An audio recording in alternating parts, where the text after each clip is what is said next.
তোর সাহস কি করে হয় আমাকে প্রেমপত্র দেওয়ার?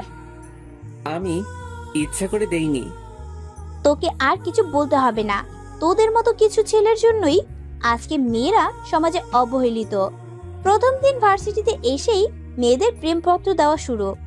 জানি না সামনে আর কি করবি। তোকে দেখে তো মনে হয় একদম নিষ্পাপ বাচ্চা, কিন্তু তুই যে এমন একটা কাজ করবি তা তোকে দেখে কেউই বুঝতে পারবে না। আর শোন, কখনো কোনো মেয়ের সাথে এই রকম করবি না। মাথা নিচু করে দাঁড়িয়ে আছি। অনেক ছাত্রছাত্রী দাঁড়িয়ে আমাকে দেখছে। কোনো কিছু না করেও এইভাবে সবার সামনে অপমানিত হলাম। অবশ্য অপমানিত হওয়া আমার কাছে নতুন কিছু নয়। সেই ছোটবেলা থেকেই অপমানিত হয়ে আসছি। বাবা মা মারা গেছে তখন আমি অনেক ছোট। তারপর থেকেই এতিমখানায় বড় হয়েছি। এইচএসসি পর্যন্ত সেখান থেকে পড়ালেখা করেছিলাম। কিন্তু যখন আমার বয়স 18 হলো, তারপর তারা আমাকে কিছু টাকা দিয়ে বলল যে এখন থেকে আমি আর এখানে থাকতে পারবো না।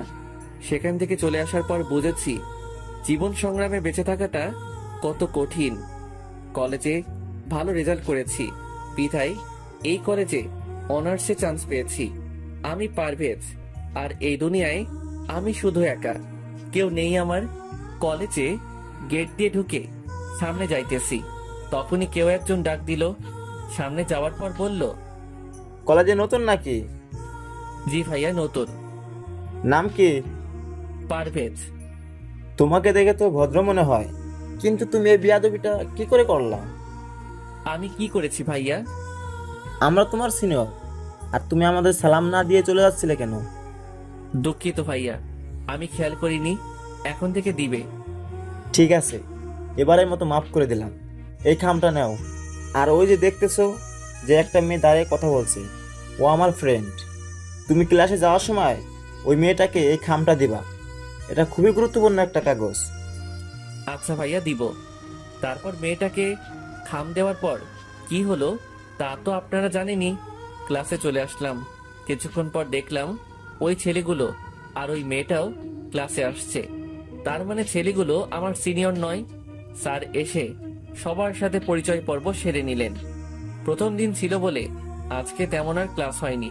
কলেজ থেকে বের হব তখনই দেখলাম ওই ছেলেগুলো আড্ডা দিচ্ছে আর বলতে লাগলো, সাকিব, তুই তো ছেলেটাকে ভালোই বোকা বানালি। ছেলেটাকে দিয়ে অনেক মজা পেয়েছি।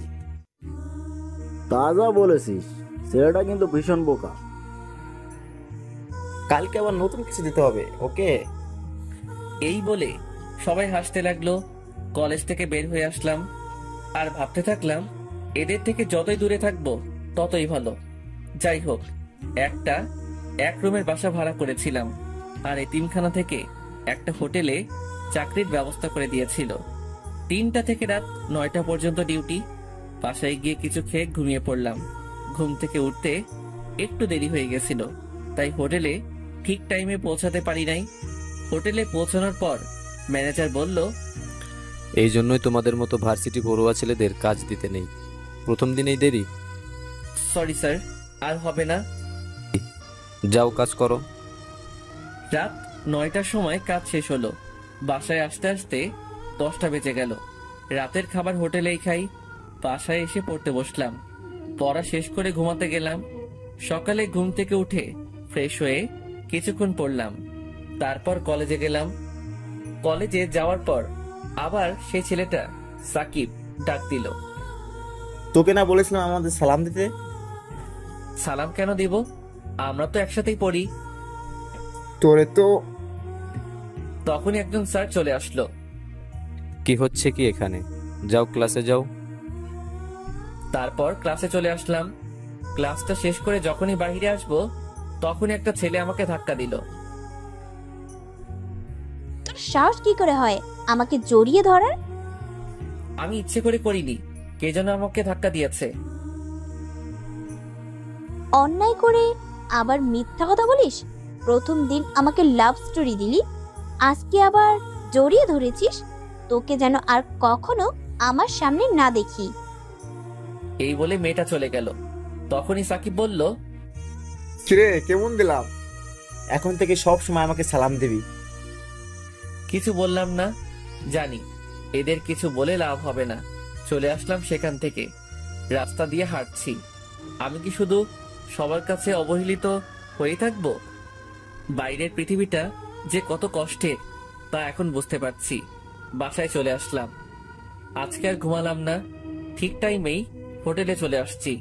তখনই ম্যানেজার এসে বলল, পারভেজ, এই খাবারগুলো ওই টেবিলে দিয়ে এসো। আচ্ছা স্যার। খাবার দিতে গেলাম, তখনই একজন বলল, এতক্ষণ লাগে খাবার দিতে? সে কখন থেকে অপেক্ষা করছি। ঠিক টাইমেই তো দিলাম স্যার। আবার মুখে মুখে কথা, যাও এখান থেকে। চলে আসলাম ওখান থেকে, ঠিক টাইমে খাবার দিলাম। তারপরে বলে যে দেরি হয়েছে। হোটেলের কাজ শেষ করে বাসায় চলে আসলাম। কিছুক্ষণ পড়ার পর ঘুমোতে গেলাম। শুয়ে শুয়ে ভাবছি, আমার জীবনের লক্ষ্য কি? এই দুনিয়ায় তো আমার কেউ নেই, না আছে কোনো আত্মীয় স্বজন, না আছে কোনো বন্ধু। আমার সাথে তো কেউ ভালো ব্যবহার করে না। জানি না এই অবহেলিত জীবনের সমাপ্তি কখন ঘটবে। আমি মরে গেলে আমার লাশ দাফন করার জন্য কেউ থাকবে না। এসব ভাবছি আর দু চোখ বেয়ে পানি পড়ছে। সকালে ঘুম থেকে উঠে কিছুক্ষণ পড়লাম, তারপর কলেজে আসলাম। ক্লাসে বসে আছি, সবাই যার যার মতো আড্ডা দিচ্ছে, আর আমি পিছনের বেঞ্চে বসে আছি। কারণ হলো আমি তাদের মতো নই। হঠাৎ করে সাকিব বলল, কিরে, তুই প্রতিদিন একই শার্ট পরে কলেজ আসিস কেন? কলেজের মানবতার দেওয়াল থেকে কিছু কাপড় নিস, ওগুলো তোর পরনের কাপড় থেকেও ভালো। এটা বলার পরই সবাই হাসতে লাগলো, আর আমি মাথা নিচু করে চোখের পানি ফেলছি। স্যার ক্লাসে আসলো, পড়ানো শুরু করলেন। ক্লাস শেষ করে কলেজ ক্যান্টিনে আসলাম। খুবই ক্ষুধা লাগছিল, তাই কিছু খেতে গেলাম। একটা চেয়ারে বসে সিঙ্গারা খাচ্ছি, তখনই সাকিব আর ওর বন্ধুরা আসলো। তারা সবাই আমার পাশে থাকা চেয়ারে বসলো। ওই মামা, সিঙ্গারা দাও তো। তারা সবাই আমার পাশে বসে সিঙ্গারা খাচ্ছে। সিঙ্গারা খাওয়ার পর আমাকে দেখিয়ে বলল, এই মামা, সিঙ্গারা টাকা ও দেবে। আমাকে কিছু বলার সুযোগ না দিয়েই তারা চলে গেল। তারপর বাধ্য হয়ে আমাকে টাকা দিতে হলো। তারপর সেখান থেকে বাসায় চলে আসলাম। ভাবছি আজকে দুপুরে না খেয়ে থাকতে হবে। আমার মতো ছেলে না খেয়ে থাকলে কারো যায় আসে না। বাসায় বসে এসব ভাবছি, তখনই পাশের বাসার এক বড় ভাই এসে বলল, পারভেজ, তোমার রক্তের গ্রুপ কি? বি পজিটিভ ভাই। তুমি কি রক্ত দিতে পারবে? জি ভাই, পারবো। তারপর বড় ভাইয়ের সাথে হাসপাতালে গেলাম রক্ত দিতে। রক্ত দেওয়ার পর কিছুক্ষণ বেডে শুয়ে বিশ্রাম নিলাম। দুপুরে আর না খেয়ে থাকতে হয়নি, অনেক কিছু খেতে দিয়েছিল আমাকে। সেখান থেকে আর বাসায় গেলাম না, ওখান থেকেই হোটেলে চলে গেলাম। আজকে অনেক দেরি হয়ে গেছে, জানি না আজকে গেলে ম্যানেজার কি বলবে। হোটেলে যাওয়ার পরই ম্যানেজার বলল, তোমার কি কোনো দায়িত্ববোধ নেই? তোমাকে বলেছিলাম না যে দেরি করবে না? Sorry sir. এখানে আর দাঁড়িয়ে না থেকে যাও, কাজ করো। কাজ শেষ করে বাসায় আসলাম। শরীরটা খুবই খারাপ লাগছে, তাই আজকে আর পড়তে বসলাম না, তাড়াতাড়ি ঘুমিয়ে পড়লাম। সকালে ঘুম থেকে উঠে কিছুক্ষণ পড়লাম, তারপর কলেজে গেলাম। কলেজে যাওয়ার পর সাকিব ডাক দিল। ওদের ওখানে গিয়ে দেখলাম ওরা সবাই সিগারেট খাচ্ছে। আমি আবার সিগারেটের ধোঁয়া সহ্য করতে পারি না, তাই বললাম, যা বলবেন একটু তাড়াতাড়ি বলবেন, আমি সিগারেটের ধোঁয়া সহ্য করতে পারি না। আমার কথা শুনে ওরা সবাই হাসতে লাগলো। তারপর সাকিব বলল, তোকে তো আজকে এত সহজে ছাড়ছি না। তুই এখন আসমাকে গিয়ে প্রপোজ করবি, তা না হলে তোকে সিগারেট খাওয়াবো। আসমাকে? এখন আসমাকে চেনো না? যার কাছে তুই থাপ্পড় খাইলি সে হলো আসমা। আমি এটা করতে পারবো না। তাহলে তোকে জোর করে সিগারেট খাওয়াবো, তাও আবার অন্য স্টাইলে।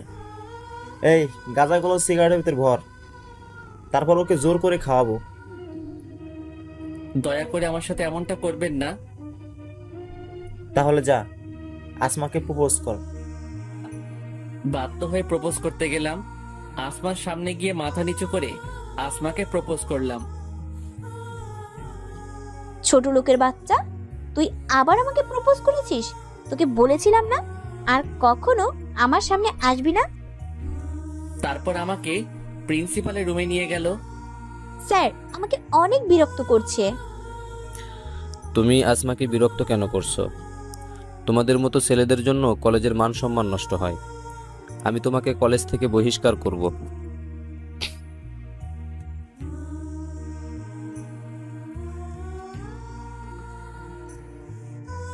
স্যার আমাকে অনেক বিরক্ত করছে। তুমি আসমাকে বিরক্ত কেন করছো? তোমাদের মতো ছেলেদের জন্য কলেজের মান সম্মান নষ্ট হয়।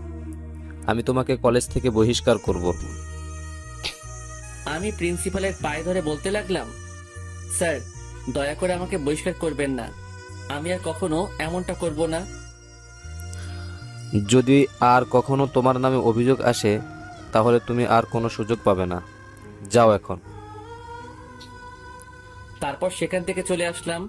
ভাবছি আমার সাথেই কেন এমন হয়, আমি তো কারো কোনো ক্ষতি করি নাই, তারপরও তারা কেন আমার পিছনে পড়ে আছে। দোস্ত, ছেলেটার সাথে কিন্তু প্রতিদিন সেই মজা হয়। যা বলেছিস, কালকে আবার ওকে নতুন ভাবে চাপ দেবো। আসমাকে দিয়ে ওকে প্রতিদিন মার খাওয়াবো। এই বলে সবাই হাসতে লাগলো। এটা আবার আসমা শুনেছে। ওই ছেলেটার কোনো দোষ নেই, আর আমি শুধুই ওই ছেলেটাকে ভুল বুঝলাম। কালকে কলেজে আসলে সরি বলতে হবে। রাতে শুয়ে শুয়ে ভাবছি, কালকে কলেজে গেলে তো আবার সাকিব আমার সাথে ওই রকম করবে। মনে হয় না আর ওই কলেজে বেশি দিন থাকতে পারবো। এইসব ভাবতে ভাবতে ঘুমিয়ে পড়লাম। পরের দিন কলেজে গেলাম। যাওয়ার পরেই আসমা ডাক দিল। সরি। কেন? তোমার কোনো দোষ ছিল না, তারপরও আমি তোমাকে অনেক অপমান করেছি।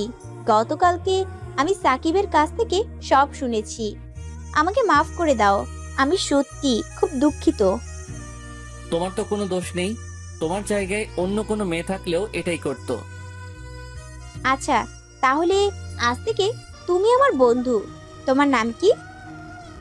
পারভেজ শেখ। তোমার? আসমা আক্তার আনিকা।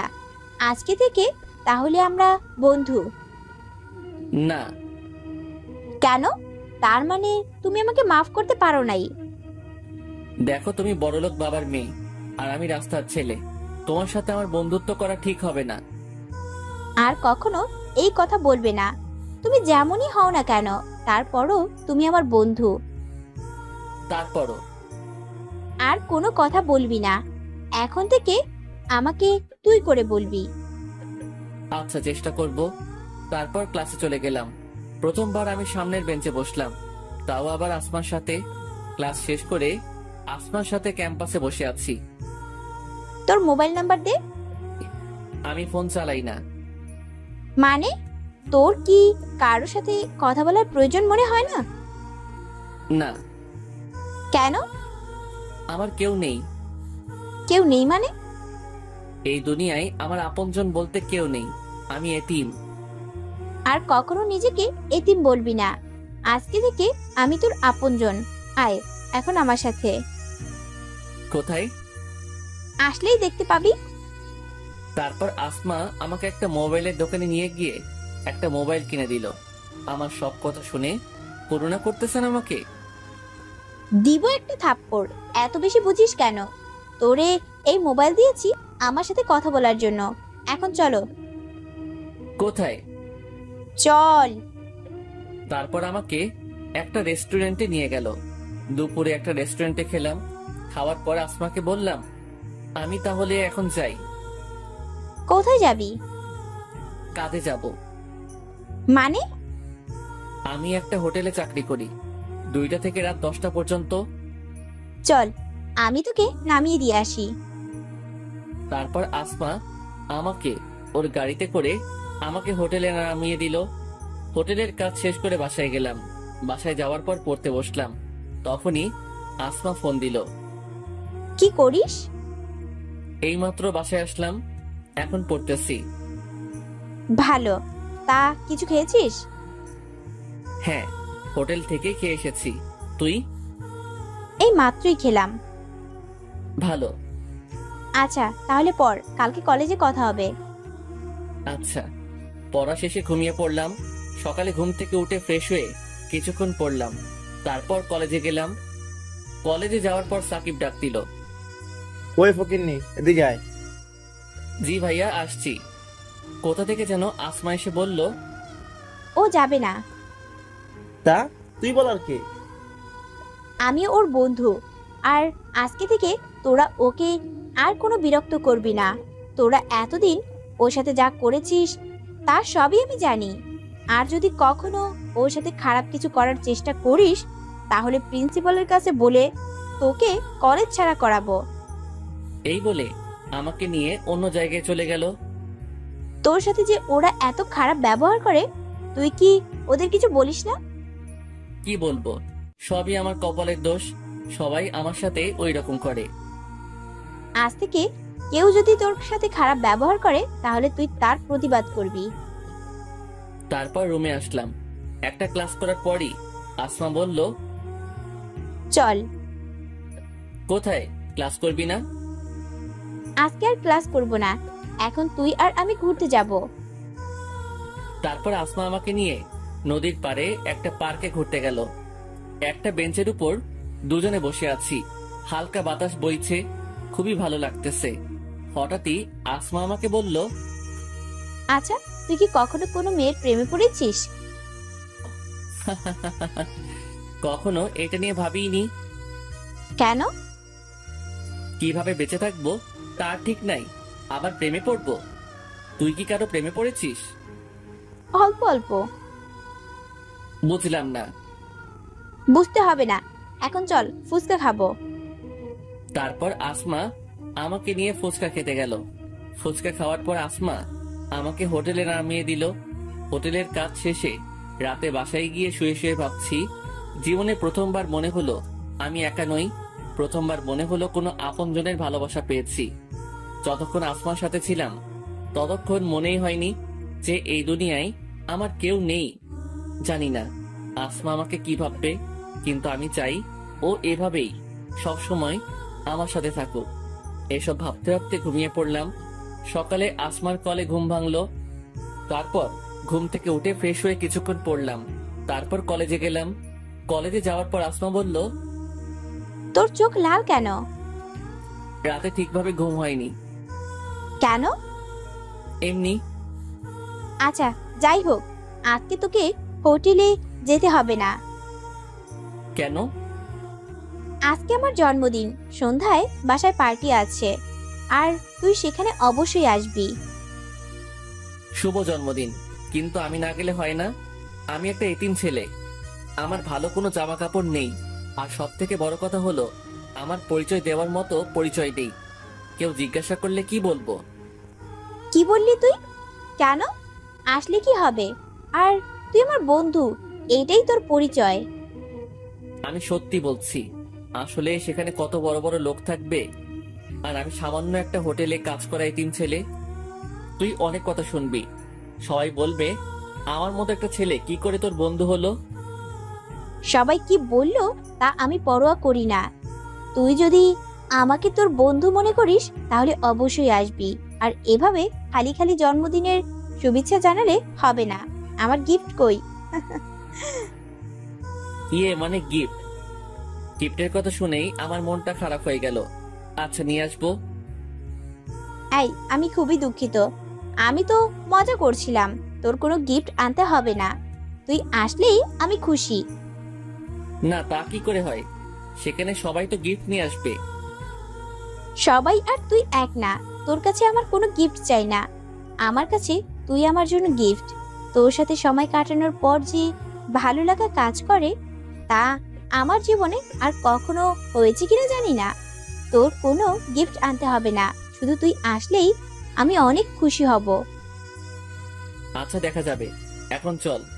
তারপর ক্লাসে গেলাম। আজকে আসমা কলেজ থেকে একটু তাড়াতাড়ি চলে গেল।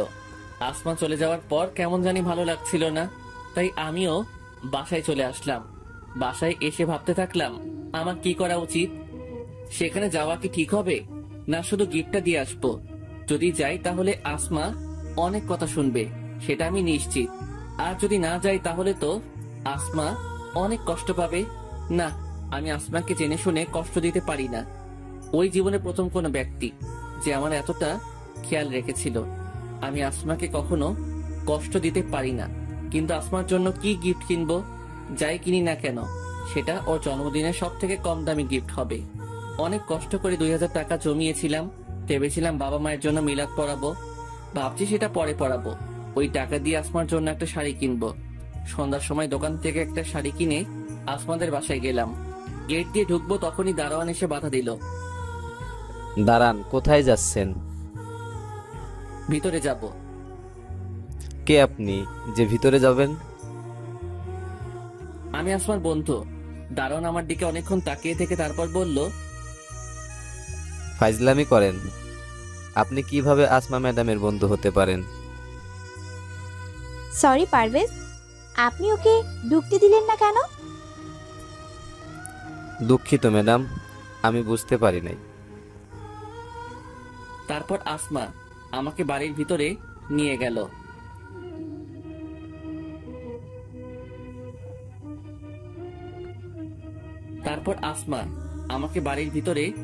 গেল।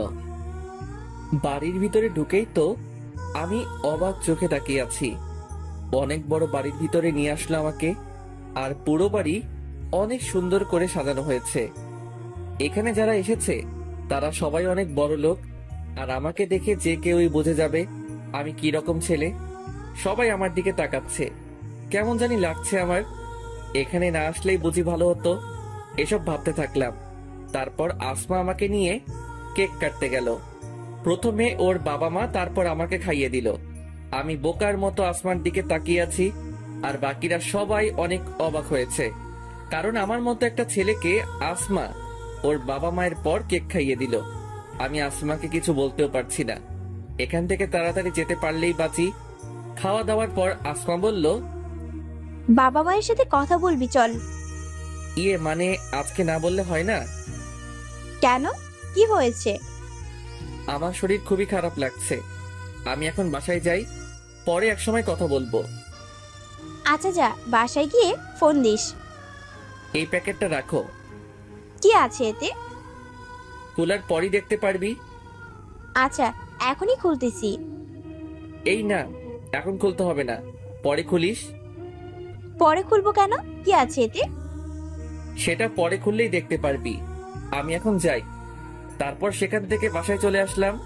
বিছানায় শুয়ে শুয়ে ভাবছি, আসমা ওর বাবা মায়ের পরই আমাকে কেন কেক খাইয়ে দিল। আমি কল্পনাই করতে পারি নাই যে আসমা আমাকে তখন কেক খাইয়ে দিবে। সেখানে উপস্থিত সবাই অনেক অবাক হয়েছে। আসমার বাবা মা কি ভাববে জানি না। এত কিছু হওয়ার পরও কিভাবে তাদের সাথে কথা বলতাম, তাই তো দেখা না করেই চলে এসেছি। আসমাকে যত দেখছি ততই অবাক হচ্ছি। ও কি শুধুই আমাকে ফ্রেন্ড ভাবে, না অন্য কিছু? ওর সাথে যদি আর কিছুদিন এভাবে থাকি তাহলে আমি তোকে ভালোবেসে ফেলবো। এখনই ওর কথা না ভেবে একদিনও থাকতে পারি না। ওই আমার জীবনের প্রথম ব্যক্তি যে আমার এতটা খেয়াল রাখছে। জীবনে প্রথমবার মনে হয়েছে কোনো আপনজনের ভালোবাসা পেয়েছি। জানি না ওকে ছাড়া কোনোদিনও থাকতে পারবো কিনা, কিন্তু ও তো আর সবসময় আমার সাথে থাকবে না। আমার মনে হয় ও আমাকে ভালোবাসে। তাহলে কি ওকে আমার মনের কথা বলে দিব? কিন্তু ও যদি আমাকে ভালো না বাসে তাহলে তো আমাকে ভুল বুঝবে। তার চেয়ে না বলাই থাক, শুধু বন্ধু হয়ে থাকি। সকালে ঘুম থেকে উঠে মোবাইলটা হাতে নিলাম। দেখলাম রাতে আসমা অনেকগুলো কল করেছিল। মোবাইল সাইলেন্ট করা ছিল, তাই শুনতে পাইনি। এখন আর কল দিলাম না। তারপর ফ্রেশ হয়ে খেয়ে কিছুক্ষণ পড়লাম। তারপর কলেজে গেলাম। কলেজে গিয়ে দেখলাম আসমা আমার আগে চলে এসেছে। আমাকে দেখে রাগী কণ্ঠে বলতে লাগলো, রাতে কই ছিলি? কেন, বাসায় ছিলাম। কতগুলো কল করছি, ধরলি না কেন? আসলে তোদের ওখান থেকে আসার পরপরই ঘুমিয়ে গেছিলাম, আর মোবাইল সাইলেন্ট করা ছিল, তাই শুনতে পাইনি। তোকে বলেছিলাম না গিফট না আনতে, তারপরও কেন আনলি? কেন, পছন্দ হয়নি? দিব এক থাপ্পড়। পছন্দ হবে না কেন? কত সুন্দর একটা শাড়ি, কিন্তু তুই এত টাকা কিভাবে জোগাড় করলি? এত টাকা কোথায় পেলি? মাত্র 2000 টাকা। তোর জন্মদিনে সব থেকে কম দামি গিফট। টাকা আমার কাছে ছিল। তোকে দেখেই বোঝা যাচ্ছে যে তুই মিথ্যা কথা বলছিস। সত্য কথা বল। আসলে একটু একটু করে ওই টাকাগুলো জমিয়েছিলাম। ভেবেছিলাম বাবা মায়ের নামে মিলাদ পড়াবো। এখন ভাবছি মিলাদ পরে পড়াবো। তার মানে ওই টাকা দিয়েই তুই আমার জন্য শাড়ি কিনেছিস? আসমার দু চোখ বেয়ে পানি পড়ছে, আর সাথে সাথেই আমাকে জড়িয়ে ধরে কাঁদতে কাঁদতে বলল, কেন তুই ওই টাকা দিয়ে শাড়ি কিনতে গেলি? তোর কাছে আমার কোনো গিফট চাই না। আমার কাছে তুই সব থেকে বড় গিফট। চল এখন কোথায়? একটা এতিমখানায় যাব, কেন?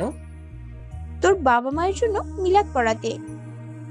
দুঃখিত, এটা আমি করতে পারবো না। কেন? আমি আমার নিজের টাকা দিয়ে বাবা মায়ের জন্য মিলাদ পড়াবো। তো কি হয়েছে?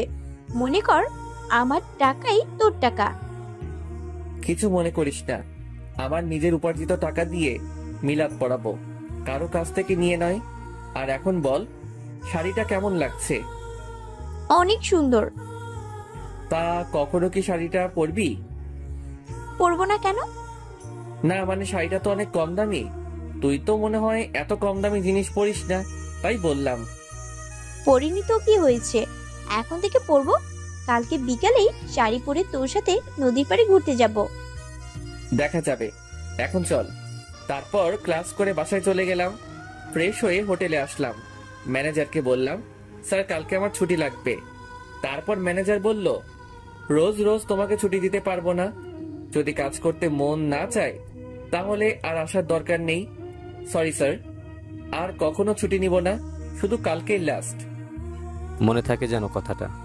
কালকের পরে ছুটি নিতে হলে একবারে নিবে। এখন যাও, কাজ করো। রাতে কাজ করে বাসায় এসে কিছুক্ষণ পড়লাম। পড়ার পর ঘুমাতে গেলাম। ভাবতে থাকলাম আসমার কথা। প্রথম কোনো মেয়ে আমাকে জড়িয়ে ধরলো। আমি কল্পনাই করতে পারি নাই যে আসমা আমাকে জড়িয়ে ধরবে। ওর সাথে থাকতে থাকতে কখন যে ওকে ভালোবেসে ফেলেছি তার নিজেও জানি না। এখন তো এমন হয়েছে, ওর সাথে কথা না বলে থাকতেই পারি না। যখনই কেউ আমার সাথে খারাপ ব্যবহার করে তখনই আসমার হাসি মুখটা চোখের সামনে ভেসে ওঠে। তখন সেই সব অপমান আর গায়ে লাগে না। কালকে বিকালে আসমা আমার দেওয়া শাড়ি পরবে, তাহলে কালকে কি আসমাকে আমার মনের কথা বলে দিব? জানি না ও আমাকে কি ভাববে। সকালে ঘুম থেকে উঠে ফ্রেশ হয়ে কলেজে গেলাম। আজকে একটু আগে কলেজে চলে আসলাম। গিয়ে দেখি আসমা এখনো আসেনি। কিছুক্ষণ একটা বেঞ্চের উপর বসলাম। এর মধ্যে আসমাও চলে এসেছে। আমার কাছে এসে বলতে লাগলো, আজ তুই এত তাড়াতাড়ি চলে এসেছিস? সবসময় তো আমার পরে আসতি। এমনি আগে চলে এসেছি। আজকে বিকালে যখন ঘুরতে যাব তখন তোকে একটা কথা বলবো। আমিও তোকে কিছু বলবো। কি বলবি? তার সময় হলেই জানতে পারবি। আচ্ছা ঠিক আছে, এখন চল ক্লাসে যাই। চল। ক্লাস শেষ করে বাসায় চলে আসলাম। গোসল করে কিছু খেলাম, তারপর একটু ঘুমিয়ে নিলাম। তারপর তৈরি হয়ে নদীর পাড়ে গেলাম আসমার সাথে দেখা করতে। আসমার আসার আগেই আমি সেখানে চলে গেছি। আমি খুবই চিন্তিত। জানি না আসমাকে আমার ভালোবাসার কথা বললে ও কিভাবে নেবে সেটা। যদি ও আমাকে ভালো না বাসে তাহলে হয়তো আমাদের বন্ধুত্ব ভেঙে যাবে। কিন্তু আমি তো আসমাকে ছাড়া থাকতে পারবো না। অনেক ভালোবেসে ফেলেছি ওকে, কিন্তু ও আমাকে কি কথা বলবে? ও কি আমায় ভালোবাসে? এসবই মাথায় ঘুরপাক খাচ্ছে। এর ভিতরে আসমা চলে এসেছে। আমার দেওয়া শাড়ি পরে এসেছে। খুবই সুন্দর লাগছে ওকে। ওর দিকে এক ধ্যানে তাকিয়ে থাকলাম। ও আমার কাছে এসে বলতে লাগলো, এভাবে তাকিয়ে কি দেখছিস? তোকে দেখছি। আমাকে আজকে নতুন দেখছিস মনে হয়। তা না, তোকে আজকে অনেক সুন্দর লাগছে। ভাবছি সত্যি কি এটা তুই না অন্য কেউ। আর শাড়িটা পরার জন্য ধন্যবাদ। তাকিয়ে থাকতে হবে না, আর ধন্যবাদও দিতে হবে না। এখন চল কিছুক্ষণ হাঁটি। তারপর আসমার সাথে হাঁটতে থাকলাম। আসমা কথা বলছে আর আমি নির্বাক শ্রোতার মতো ওর কথা শুনছি আর ওকে দেখছি। আজকে আসমাকে খুবই সুন্দর লাগছে। ভাবছি এখনই ওকে ভালোবাসার কথা বলবো, কিন্তু তার আগে আসমা বলল, চল ফুচকা খেয়ে আসি। চলো। আমাকে নিয়ে ফুচকা খেতে গেল। তারপর দুজনে মিলে ফুচকা খেলাম। ফুচকা খাওয়ার পর নদীর পাড়ের একটা বেঞ্চে দুজনে বসে আছি। আচ্ছা, তুই না আমাকে কিছু বলতে চাইছিলি? তুইও তো কিছু বলতে চাইছিলি। আগে তুই বল, তারপর আমি বলবো। না, আগে তোরটা বলবি। আচ্ছা, আমিই বলবো একটু পরে। দাঁড়া, একজনকে ফোন করে নেই। কোথায়? তাড়াতাড়ি এসো, আমরা সেই কখন থেকে বসে আছি। কার সাথে কথা বললি? আর কে আসবে? আসলেই দেখতে পাবি। আচ্ছা পারভেজ, মনে কর তুই একজনকে ভালোবাসিস কিন্তু বলতে পারছিস না, কিন্তু হঠাৎ করেই সে যদি তোকে প্রপোজ করে, তাহলে কি করবি? অবশ্যই রাজি হব। আমিও একজনকে ভালোবেসে ফেলেছি। তার মানে ও কি আমাকে ভালোবাসে? খুবই আগ্রহ নিয়ে ওকে জিজ্ঞেস করলাম, কাকে ভালোবাসিস তুই? বলবো একটু পরে, এখন ঝালমুড়ি খাবো দুজনে, আর তার ভিতরে ও চলে আসবে।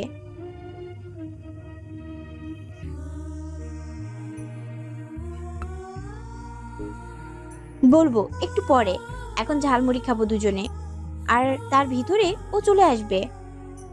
কে আসবে? আসলেই দেখতে পাবি। তারপর দুজনে মিলে ঝালমুড়ি খেলাম। এর মধ্যে একটা ছেলে এসে আসমাকে বলতে লাগলো, ওই পারভেজ। হ্যাঁ। তারপর ছেলেটা আমাকে বলতে লাগলো, তোমার কথাও যে কতবার বলেছে তার কোনো ঠিক নেই।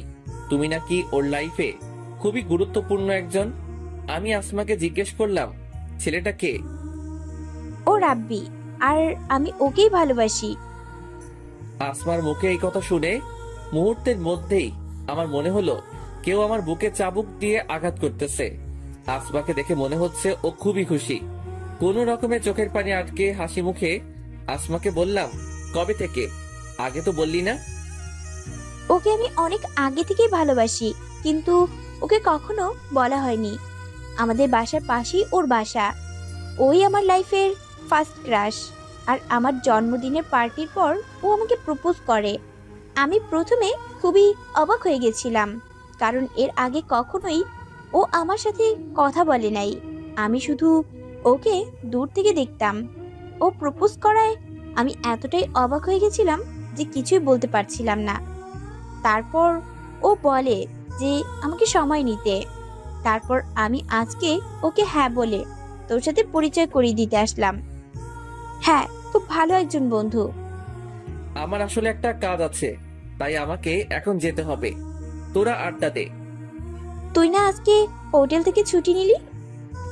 হ্যাঁ, কিন্তু আমাকে এখন এক জায়গায় যেতে হবে। আমি তোকে এখনই বলতাম, কিন্তু তার আগেই রাব্বি ভাইয়া চলে এসেছে। আচ্ছা, তোমার যখন কাজ আছে তাহলে তোমাকে আর আটকে রাখা ঠিক হবে না। আচ্ছা যা, তাহলে কালকে কলেজে কথা হবে। ওখান থেকে তাড়াতাড়ি চলে আসলাম। ওখানে আর এক মুহূর্ত থাকাও আমার পক্ষে সম্ভব হচ্ছিল না। অনেক কষ্টে চোখের পানি আটকে রেখেছি। বাসায় গিয়ে শুয়ে পড়লাম। কিছুই ভালো লাগছিল না। কি করে পারতাম আসমাকে অন্য কারোর সাথে দেখতে? আমি ভেবেছিলাম ও হয়তো আমাকে ভালোবাসে, কিন্তু ও শুধুই আমাকে ওর একজন ভালো বন্ধু ভাবে। জানি না এরপর কিভাবে আসমার সাথে স্বাভাবিকভাবে কথা বলবো। আসমার সাথে পরিচয় হবার পর কিছুদিনের জন্য ভুলেই গেছিলাম যে আমার আসল পরিচয় কি। যখন সবাই অপমান করত তখন অনেক খারাপ লাগতো, আর এখন তার থেকেও অনেক বেশি কষ্ট হচ্ছে। এভাবে অনেকক্ষণ বিছানায় শুয়ে আছি, কিন্তু ঘুম আসছে না। কিভাবে ঘুম আসবে? চোখ বুঝলেই তো আসমার মুখটা ভেসে ওঠে। তবে আজকে একটা ব্যাপার খুবই অদ্ভুত লাগছে। প্রতিদিন তো আসমা এই সময় ফোন দেয়, কিন্তু আজকে তো দিল না। তাই আমি ফোন দিলাম, কিন্তু আসমার ফোন ওয়েটিং। অনেকবার ফোন দিলাম, কিন্তু ওয়েটিং। হয়তো রাব্বির সাথে কথা বলছে, তাই হয়তো আমার কথা মনে নেই। এখন হয়তো আসমার কাছে আমার থেকে রাব্বি গুরুত্বপূর্ণ। থাকবেই না কেন? আমি তো ওর শুধু বন্ধু, আর রাব্বি তো ওর ভালোবাসা। এসব কথা ভাবছি আর চোখ দিয়ে পানি পড়ছে। কিছুক্ষণ পর মোবাইলের স্ক্রিনে আসমা নামটা ভেসে উঠল। চোখের পানি মুছে কল রিসিভ করলাম। কি করিস? শুয়ে আছি। তুই কি করিস? রাব্বির সাথে কথা বললাম এতক্ষণ, তুই তো তাড়াতাড়ি চলে আসলি। জানিস তারপর আমরা কত আড্ডা দিয়েছি? আমার কাজ ছিল তাই তো আগে চলে এসেছি। জানিস রাব্বি আমার প্রতি কত কেয়ারিং। আমি বাসায় আসছি কিনা, খেয়েছি কিনা সবকিছুর খবরও রাখে। ও আমাকে অনেক ভালোবাসে। আমি খুবই ভাগ্যবান যে ওর মতো একজনকে পেয়েছি। ভালো, আমার খুবই ঘুম পেয়েছে, রাখছি এখন। আচ্ছা। চোখের পানি আর কন্ট্রোল করতে পারছিলাম না, তাই তাড়াতাড়ি ফোনটা রেখে দিলাম। নিজের ভালোবাসার মানুষের মুখে যদি অন্য কারো প্রশংসা শুনতে হয় তাহলে এর চেয়ে কষ্টের আর কিছু নাই। আগে আসমা ফোন দিলে আমার খোঁজ খবর রাখতো, আর এখন আসমার খোঁজ খবর অন্য কেউ রাখে। হয়তো আসমা রাব্বির সাথেই অনেক সুখী থাকবে, আমি না হয় আসমার বন্ধু হয়েই সারা জীবন থাকবো। একটা দুঃস্বপ্ন ভেবে সবকিছু ভুলে যাব। সকালে ঘুম থেকে উঠে দেখলাম অনেক সময় হয়ে গেছে।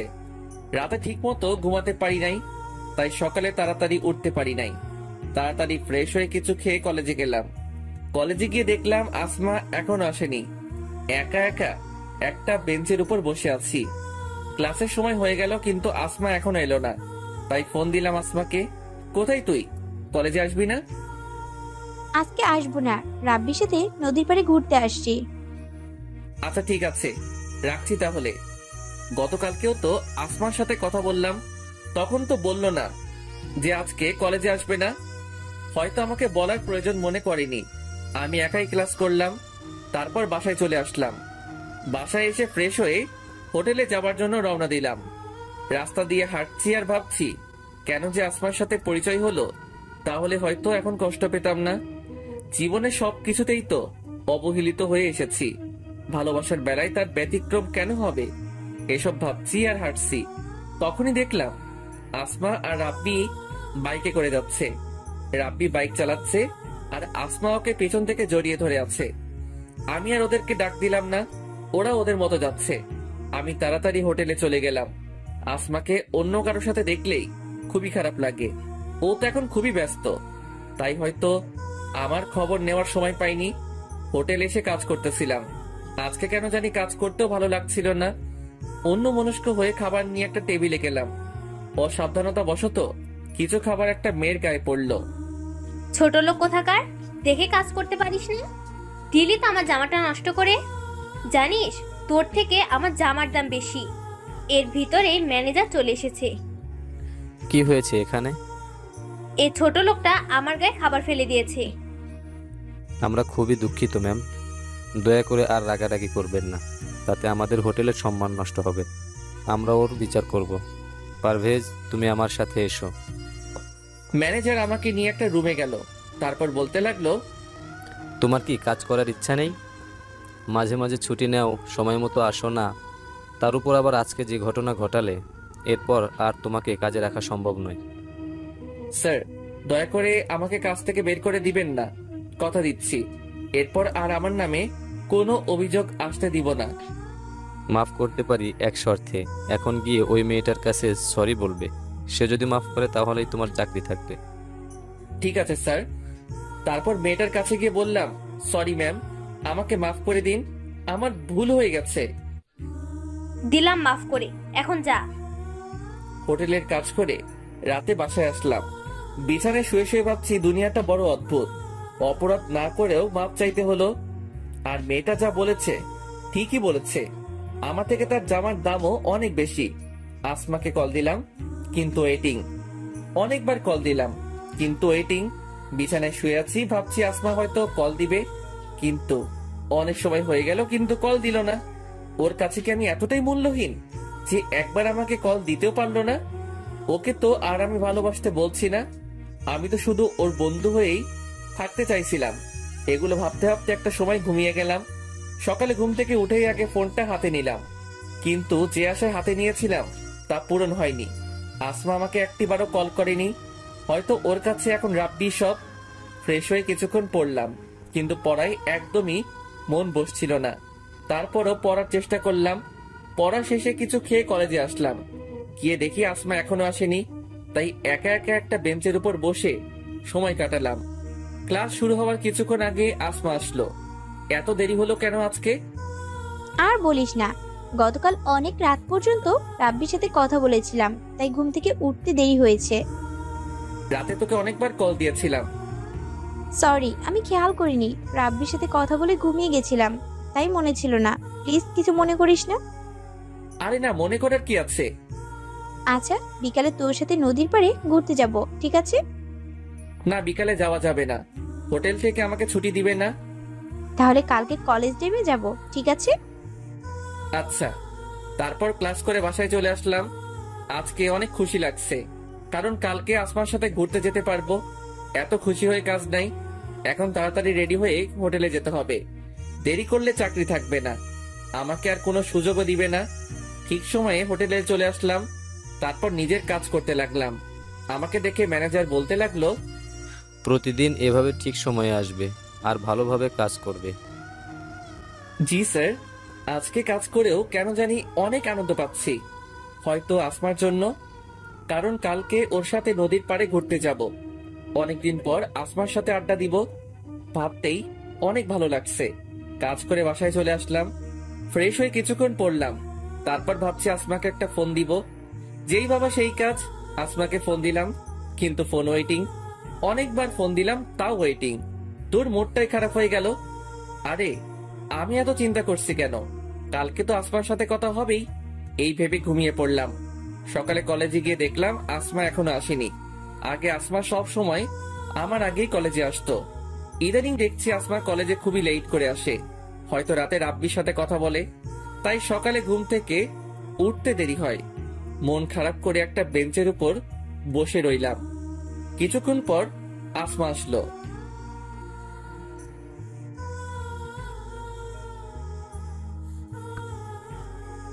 কিরে, এভাবে বেঞ্চের উপর বসে কি ভাবছিস? কিছু না, তোর জন্য অপেক্ষা করছি। সরি, আমার আসতে একটু দেরি হয়ে গেল।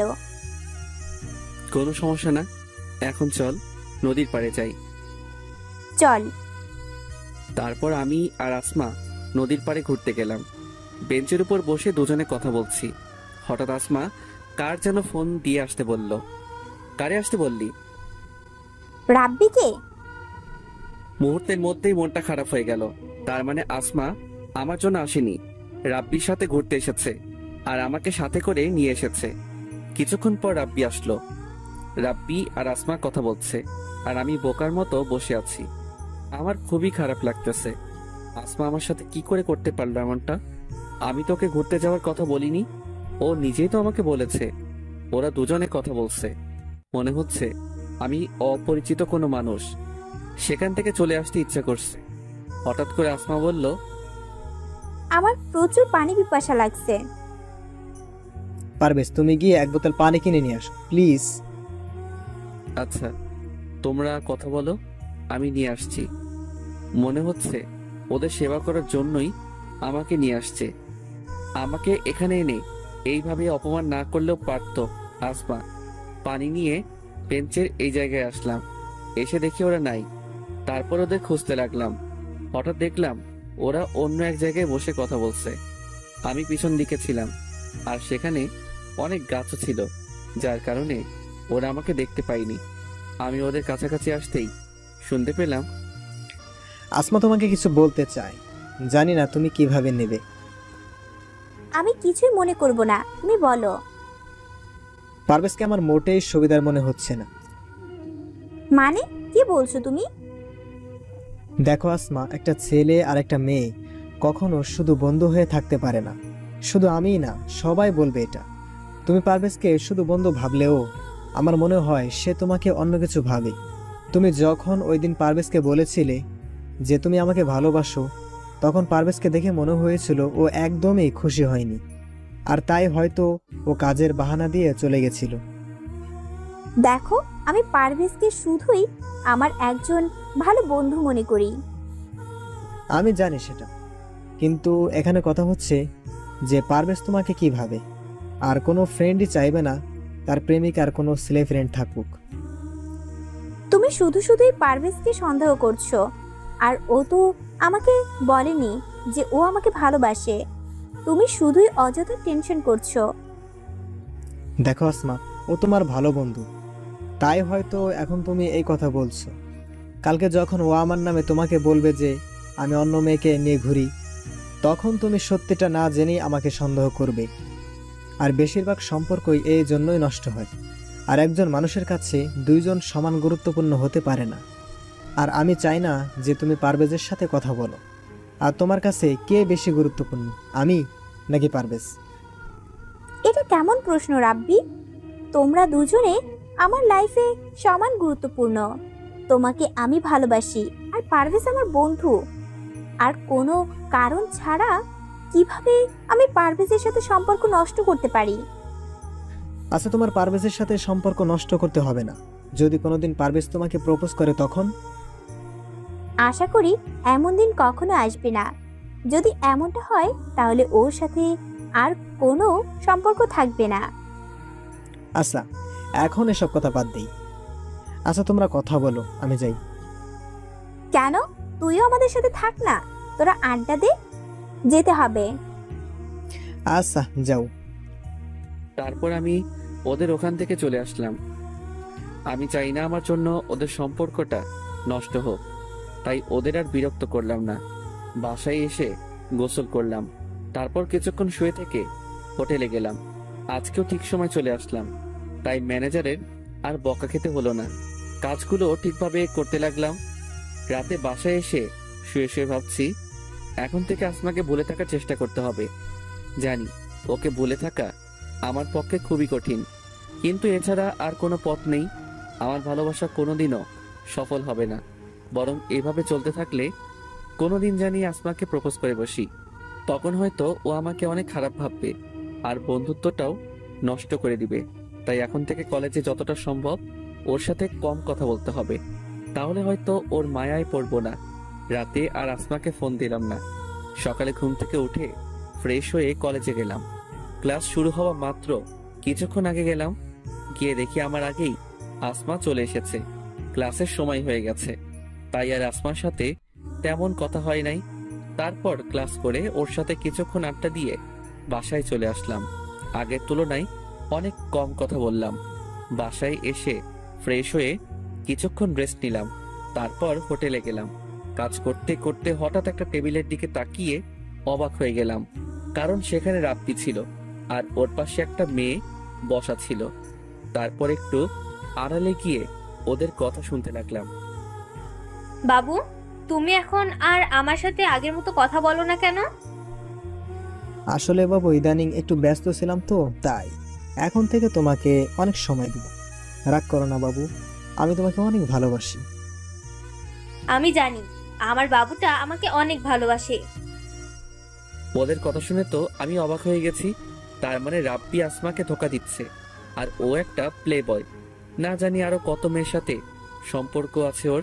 কাজ শেষ করে বাসায় এসে শুয়ে শুয়ে ভাবছি, আসমাকে যদি রাব্বির কথা বলি তাহলে হয়তো ও বিশ্বাস করবে না, কারণ ওই দিন রাব্বি ওকে পার্কে যেভাবে বলেছে তার জন্য হয়তো আমাকে ভুলও বুঝতে পারে।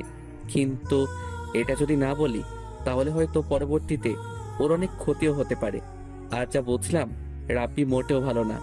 না ও আমাকে ভুল বুঝলেও আমাকে এই কথাটা ওকে বলতেই হবে, নয়তো ওর অনেক ক্ষতি হবে। আর আমি চাই না আসমার কোনো ক্ষতি হোক। পরের দিন কলেজে গিয়ে আসমার আসার অপেক্ষা করতে লাগলাম। কিছুক্ষণ পর আসমা আসলো। আসমা, আমি তোকে কিছু বলতে চাই, জানি না তুই কি মনে করবি। আমি কিছুই মনে করব না, তুই বল। তারপর আমি ওদের সব কথা শুনলাম।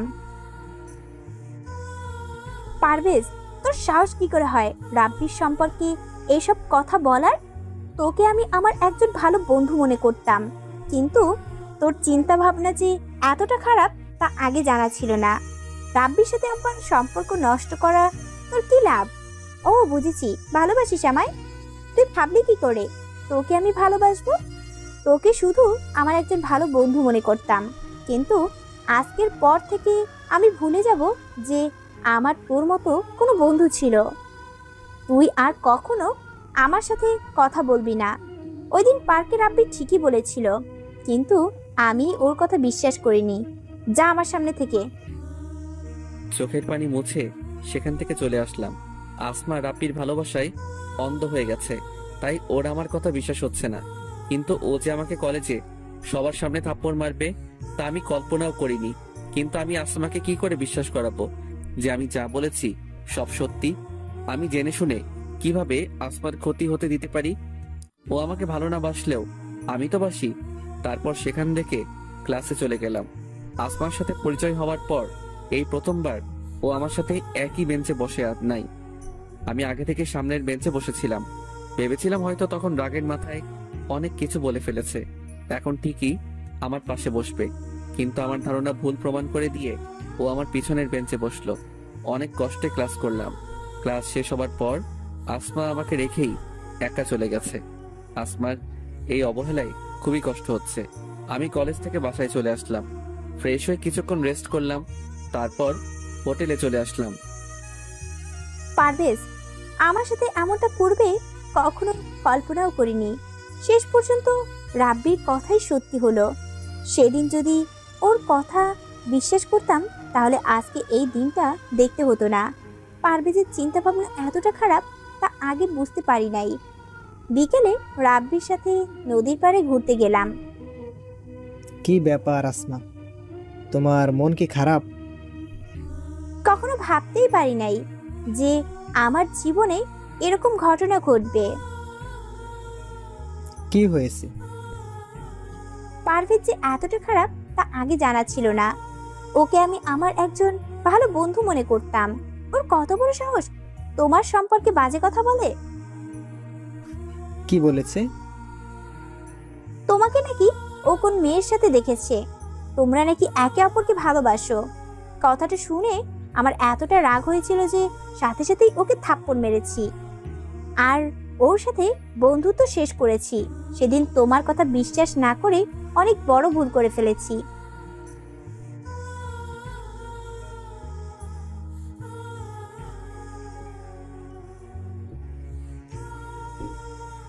তোমাকে নাকি ও কোন মেয়ের সাথে দেখেছে, তোমরা নাকি একে অপরকে ভালোবাসো। কথাটা শুনে আমার এতটা রাগ হয়েছিল যে সাথে সাথেই ওকে থাপ্পড় মেরেছি আর ওর সাথে বন্ধুত্ব শেষ করেছি। সেদিন তোমার কথা বিশ্বাস না করে অনেক বড় ভুল করে ফেলেছি। যা হবার হয়েছে, এটা নিয়ে আর চিন্তা করো না। তুমি যা করেছো ভালোই করেছো। সেই দিন তো আমার কথা বিশ্বাস করলে না, আর এখন নিজেই তো দেখলে। আমার আগেই সন্দেহ হয়েছিল। ওকে দেখে আমার মোটেই ভালো ছেলে মনে হয়নি। ও তোমার টাকা দেখে তোমার সাথে বন্ধুত্ব করেছে, তারপর তোমাকে ভালোবাসার ফাঁদে ফেলে সব সম্পত্তি ওর নামে করতে চেয়েছিল। ঠিকই বলেছো, কিন্তু ওর আর সেই সুযোগ কখনোই পাবে না। আচ্ছা, এখন এসব কথা বাদ দাও, চলো আমরা সামনের দিকটায় যাই। ওরা ওদের মতো ঘুরতে থাকে, আমি হোটেলে এসে কাজ করতে লাগলাম। কাজ শেষ করে রাতে বাসায় আসলাম। বিছানায় শুয়ে শুয়ে ভাবছি আবার আমি একা হয়ে গেলাম। আসমাকে কি করে বোঝাবো যে রাপ্পি ভালো ছেলে নয়? আমার নাম্বারও ব্ল্যাক লিস্টে রেখেছে। ও রাপ্পির ভালোবাসায় অন্ধ হয়ে গেছে। একদিন আগেও কলেজে সবাই জানতো আমরা দুজন খুব ভালো বন্ধু, আর আজকে সে আসমাই আমাকে সবার সামনে থাপ্পড় মারলো। এতটা অন্ধভাবে কাউকে ভালোবাসা উচিত নয়। ও একবার পরীক্ষা করে দেখতে পারতো যে আমি সত্যি বলছি না মিথ্যা।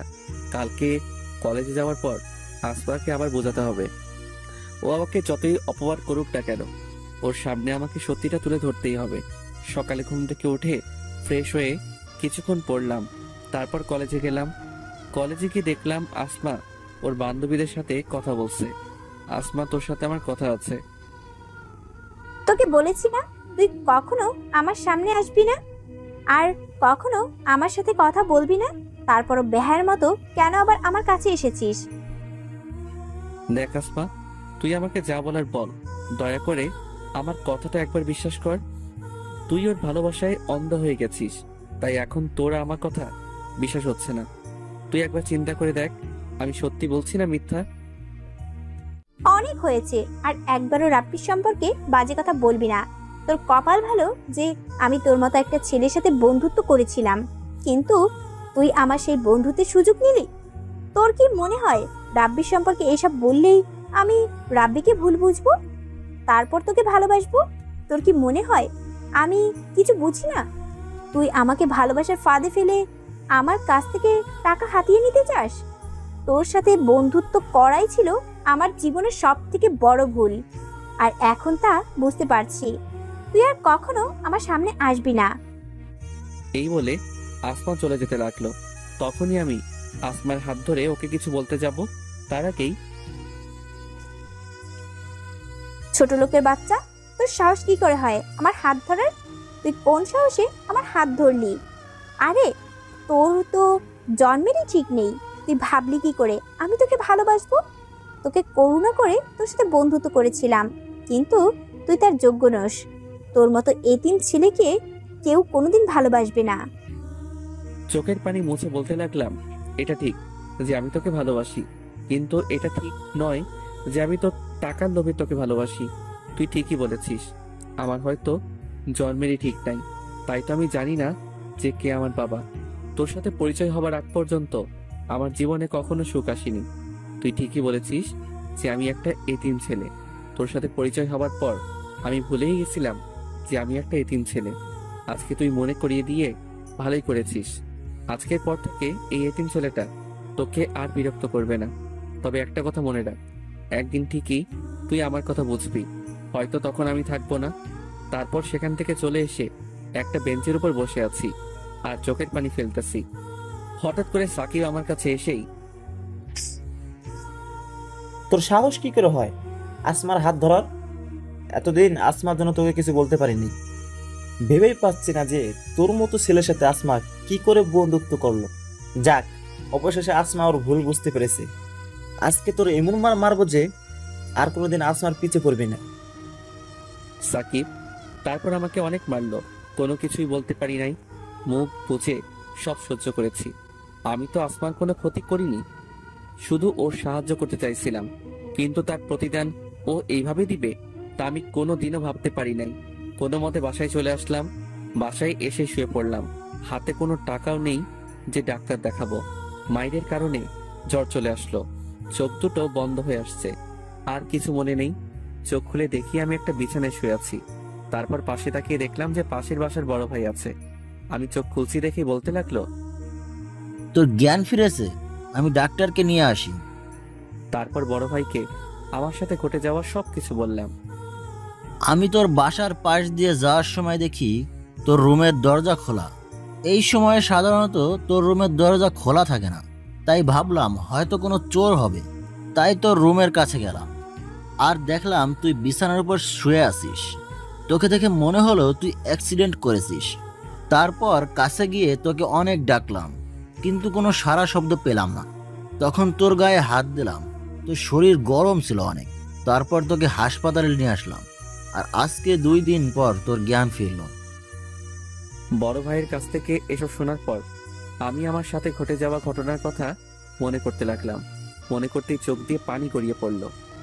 তোর চোখে পানি কেন? কি হয়েছে আমাকে বল। তারপর বড় ভাইকে আমার সাথে ঘটে যাওয়া সবকিছু বললাম। এত কিছু হয়েছে তোর সাথে? মন খারাপ করিস না, দেখবি একদিন ঠিকই আসমা ওর ভুল বুঝতে পারবে, আর সেই দিন এসে ও তোর কাছে মাফ চাইবে। হয়তো সেই দিন আমি থাকবো না। দূর, যত সব বাজে কথা। এখন একটু ঘুমা, তোর শরীর খুবই দুর্বল। আমি একটু বাসা থেকে আসি। আচ্ছা ভাই। তারপর শুয়ে শুয়ে ভাবতে থাকলাম, মানুষ বড়ই অদ্ভুত। এক সময় আসমা আমাকে বলেছিল আমি যেন আর কোনো দিন নিজেকে এতিম না বলি, কিন্তু সে আসমাই আমাকে এতিম বলে অপমান করলো। কখন যে ঘুমিয়ে পড়েছি নিজেও জানি না। কিছুক্ষণ পর ঘুম ভাঙলো, দেখলাম বড় ভাই আমার পাশে। যাকে আমার সবকিছু ভেবেছিলাম তার জন্যই আজকে আমার এই অবস্থা। অথচ আপনি আমার রক্তের কেউ নন, তারপরও আমার জন্য এত কিছু করেছেন। জানি না আপনার এই ঋণ আমি কিভাবে শোধ করব। অনেক বেশি কথা বলিস তুই। তোকে বলেছি ঋণ শোধ করতে, তুই না আমি। আমি তোর ঋণ কিভাবে শোধ করবো জানি না। মানে? তুই ওই দিন যদি আমার বোনকে রক্ত না দিতি তাহলে হয়তো তাকে বাঁচানো যেত না। তাছাড়া তোর মতো ছেলে আমি খুব কমই দেখেছি। তোর জায়গায় যদি অন্য কোনো ছেলে থাকতো তাহলে হয়তো খারাপ পথে যেত, কিন্তু তুই ঠিক তার উল্টো। আমার বিশ্বাস একদিন তুই অনেক বড় হবি। 2 দিন হাসপাতালে থাকার পর আজকে রিলিজ দিল। এই 2 দিন বড় ভাই প্রায় সব সময়ই আমার পাশে ছিল। হাসপাতাল থেকে রিলিজ পেয়ে বাসায় চলে আসলাম। এখন অনেকটাই সুস্থ। বাসায় আসার পর রেস্ট নিয়ে হোটেলে গেলাম। অনেক দিন হোটেলে যাই না, জানি না ম্যানেজার কি বলবে। হোটেলে যাওয়ার পর আমাকে দেখেই ম্যানেজার বলল, তুমি এখানে কেন? স্যার আমি খুবই দুঃখিত এতদিন না আসার জন্য। আসলে আর কিছু বলতে হবে না। আমি কি তোমার কাছে কিছু জানতে চেয়েছি? এতদিন আসো নাই ভালো কথা, আর আসতেও হবে না। এই নাও তোমার পাওনা টাকা, আর এখান থেকে বিদায় হও।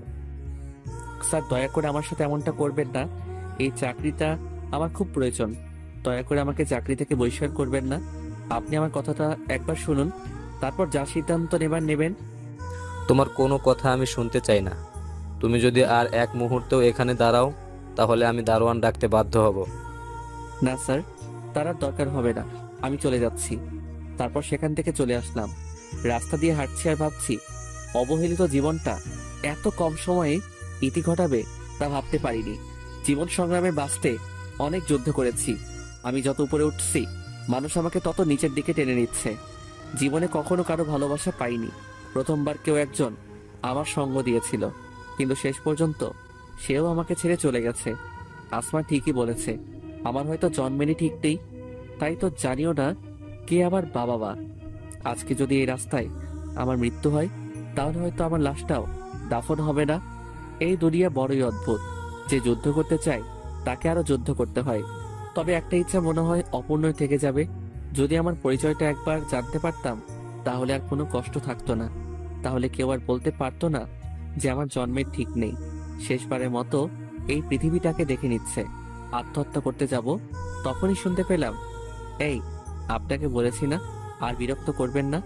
বারবার এসে একই কথা কেন জিজ্ঞেস করেন? বারবার জিজ্ঞেস করলে কি জামাটার দাম কমে যাবে? যেটা কিনতে পারবেন না সেটা নিয়ে পড়ে আছেন কেন? কোথা থেকে যে আসে এইসব রাস্তার মহিলা? আমি পাশে দোকানের দিকে তাকিয়ে দেখলাম দোকানদার একটা মহিলাকে এই কথাগুলো বলছে। আমি দোকানদারকে গিয়ে জিজ্ঞেস করলাম, কি হয়েছে?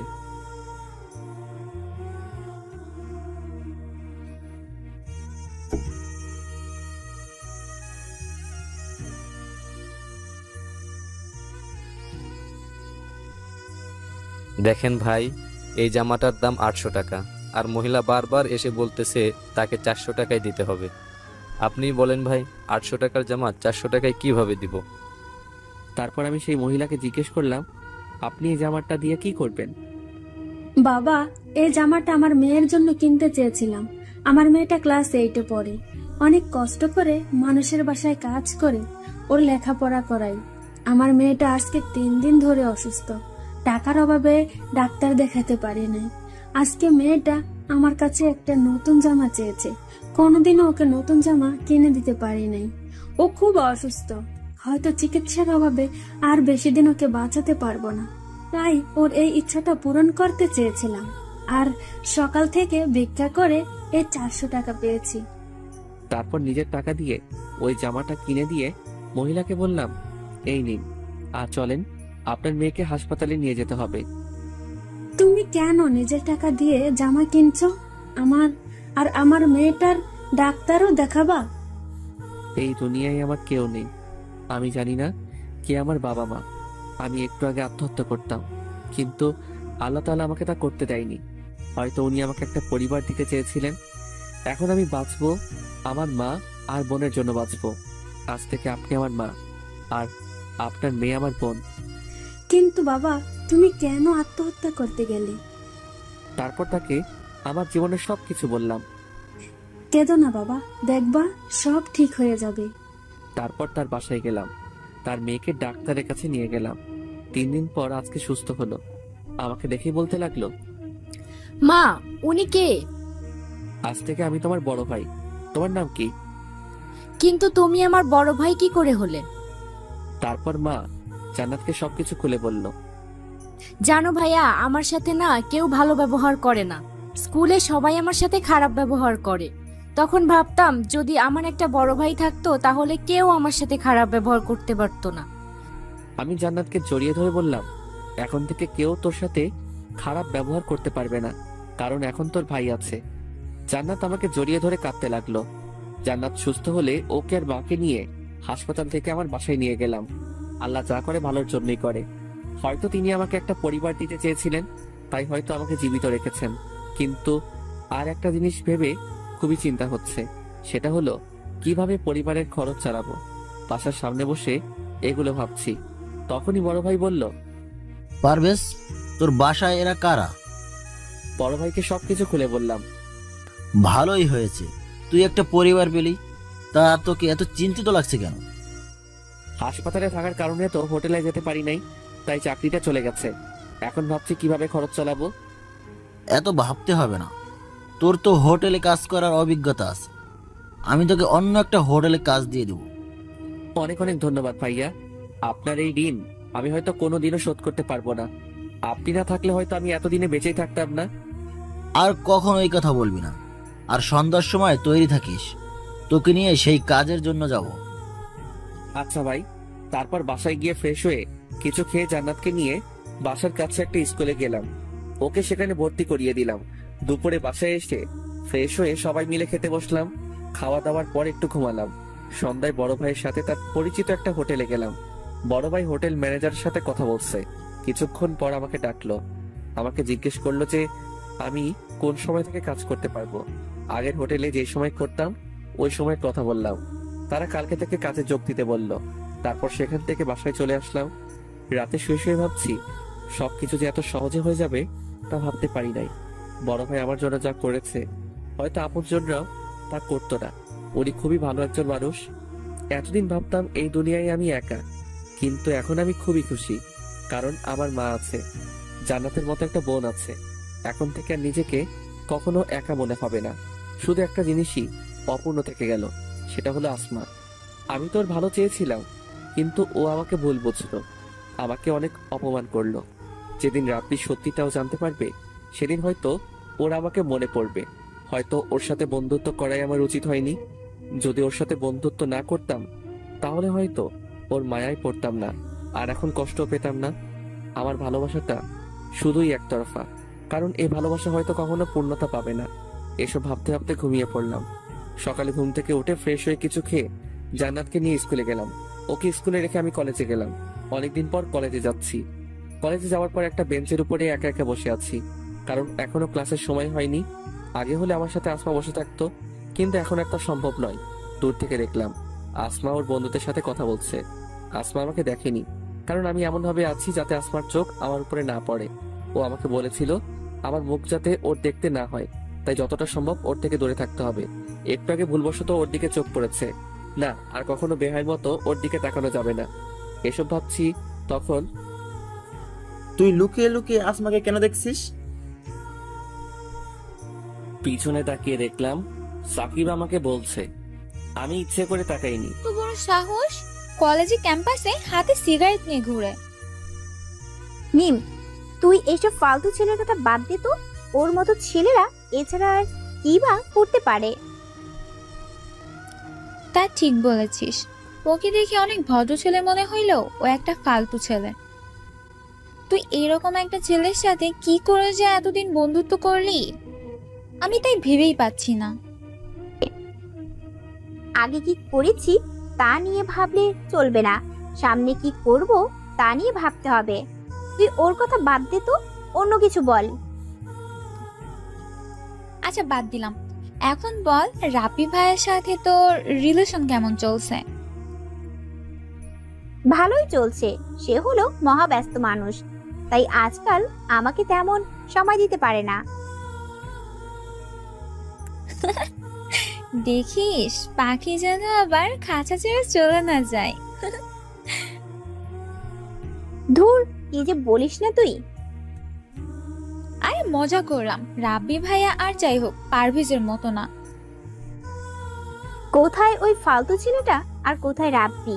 কার সাথে যে তুই কার তুলনা করিস? আচ্ছা বাদ দে, চল এখন ক্লাসে যাই। চল। আসমা আর ওর বান্ধবীরা ক্লাসে চলে গেল। আমিও ক্লাসে এসে সবার পিছনের বেঞ্চে বসে পড়লাম। আমার সাথে যখন বন্ধুত্ব ছিল তখন ওর সাথেই সামনের বেঞ্চে বসতাম। তখন কেউই আমার সাথে খারাপ ব্যবহার করতো না। আর এখন আসমার সাথে বন্ধুত্বও নাই, আর সবার ভালো ব্যবহারও শেষ। সামনের বেঞ্চে আমার জায়গা হয় না, তাই পিছনের বেঞ্চে বসতে হয়। ক্লাস শেষ করে জান্নাতকে ওর স্কুল থেকে নিয়ে বাসায় চলে গেলাম। ফ্রেশ হয়ে কিছু খেয়ে রেস্ট নিলাম, তারপর হোটেলে গেলাম।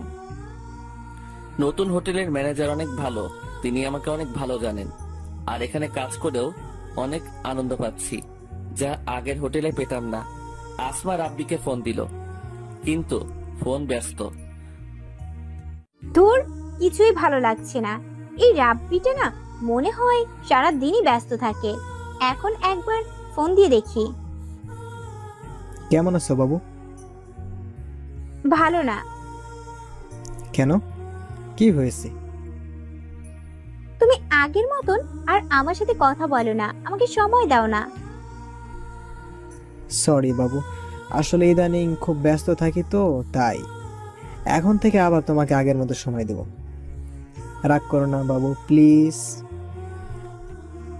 আচ্ছা, মনে থাকে জানো। কালকে সকালে নদীর পাড়ে ঘুরতে যাব আমরা, ঠিক আছে? আচ্ছা ঠিক আছে। এখন ঘুমা বাবু, গুড নাইট।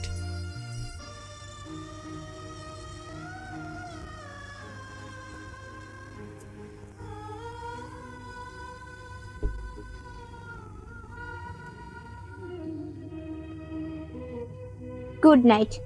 রাব্বির সাথে কথা বলার পর এখন অনেক ভালো লাগছে। এখন শান্তিতে ঘুমাতে পারবো। হঠাৎ একটা জিনিস মনে পড়ে গেল, সেটা হলো শাড়ি।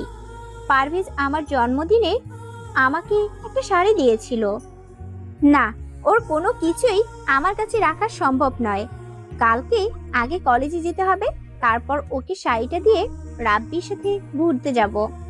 তার আগে রাব্বিকে বলে নেই যে কালকে আগে কলেজে যেতে হবে। রাব্বির নাম্বারে ফোন দিলাম, কিন্তু ওয়েটিং। আবার দিলাম, তাও ওয়েটিং। কিছুক্ষণ পর রাব্বি কল দিল। সরি বাবু, আসলে এক বন্ধুর সাথে খুবই গুরুত্বপূর্ণ একটা কথা বলছিলাম তো। ও, তা কিসের জন্য কল দিলা? আসলে কালকে আমাকে আগে কলেজে যেতে হবে, তারপর কলেজ থেকে তোমার সাথে যাব।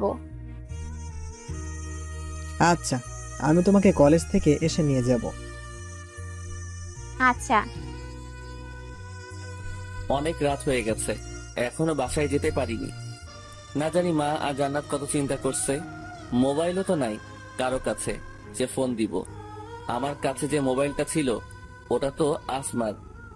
ওর সাথে যখন বন্ধুত্ব ছিল তখন ও আমাকে দিয়েছিল, আর এখন তো বন্ধুত্ব নাই, তাই এখন আর ব্যবহার করি না। প্যাকেটে ভরে যত্ন সহকারে রেখে দিয়েছি। ওকে দিয়ে দিতাম, কিন্তু ও তো আমাকে ওর সামনে যেতে নিষেধ করেছে, তাই আর দেওয়া হয়নি। কোনো একদিন সময় সুযোগ পেলে দিয়ে দিব। বাসায় চলে আসলাম। আসার পরই মা বলল, আজকে এত দেরি হলো কেন বাবা?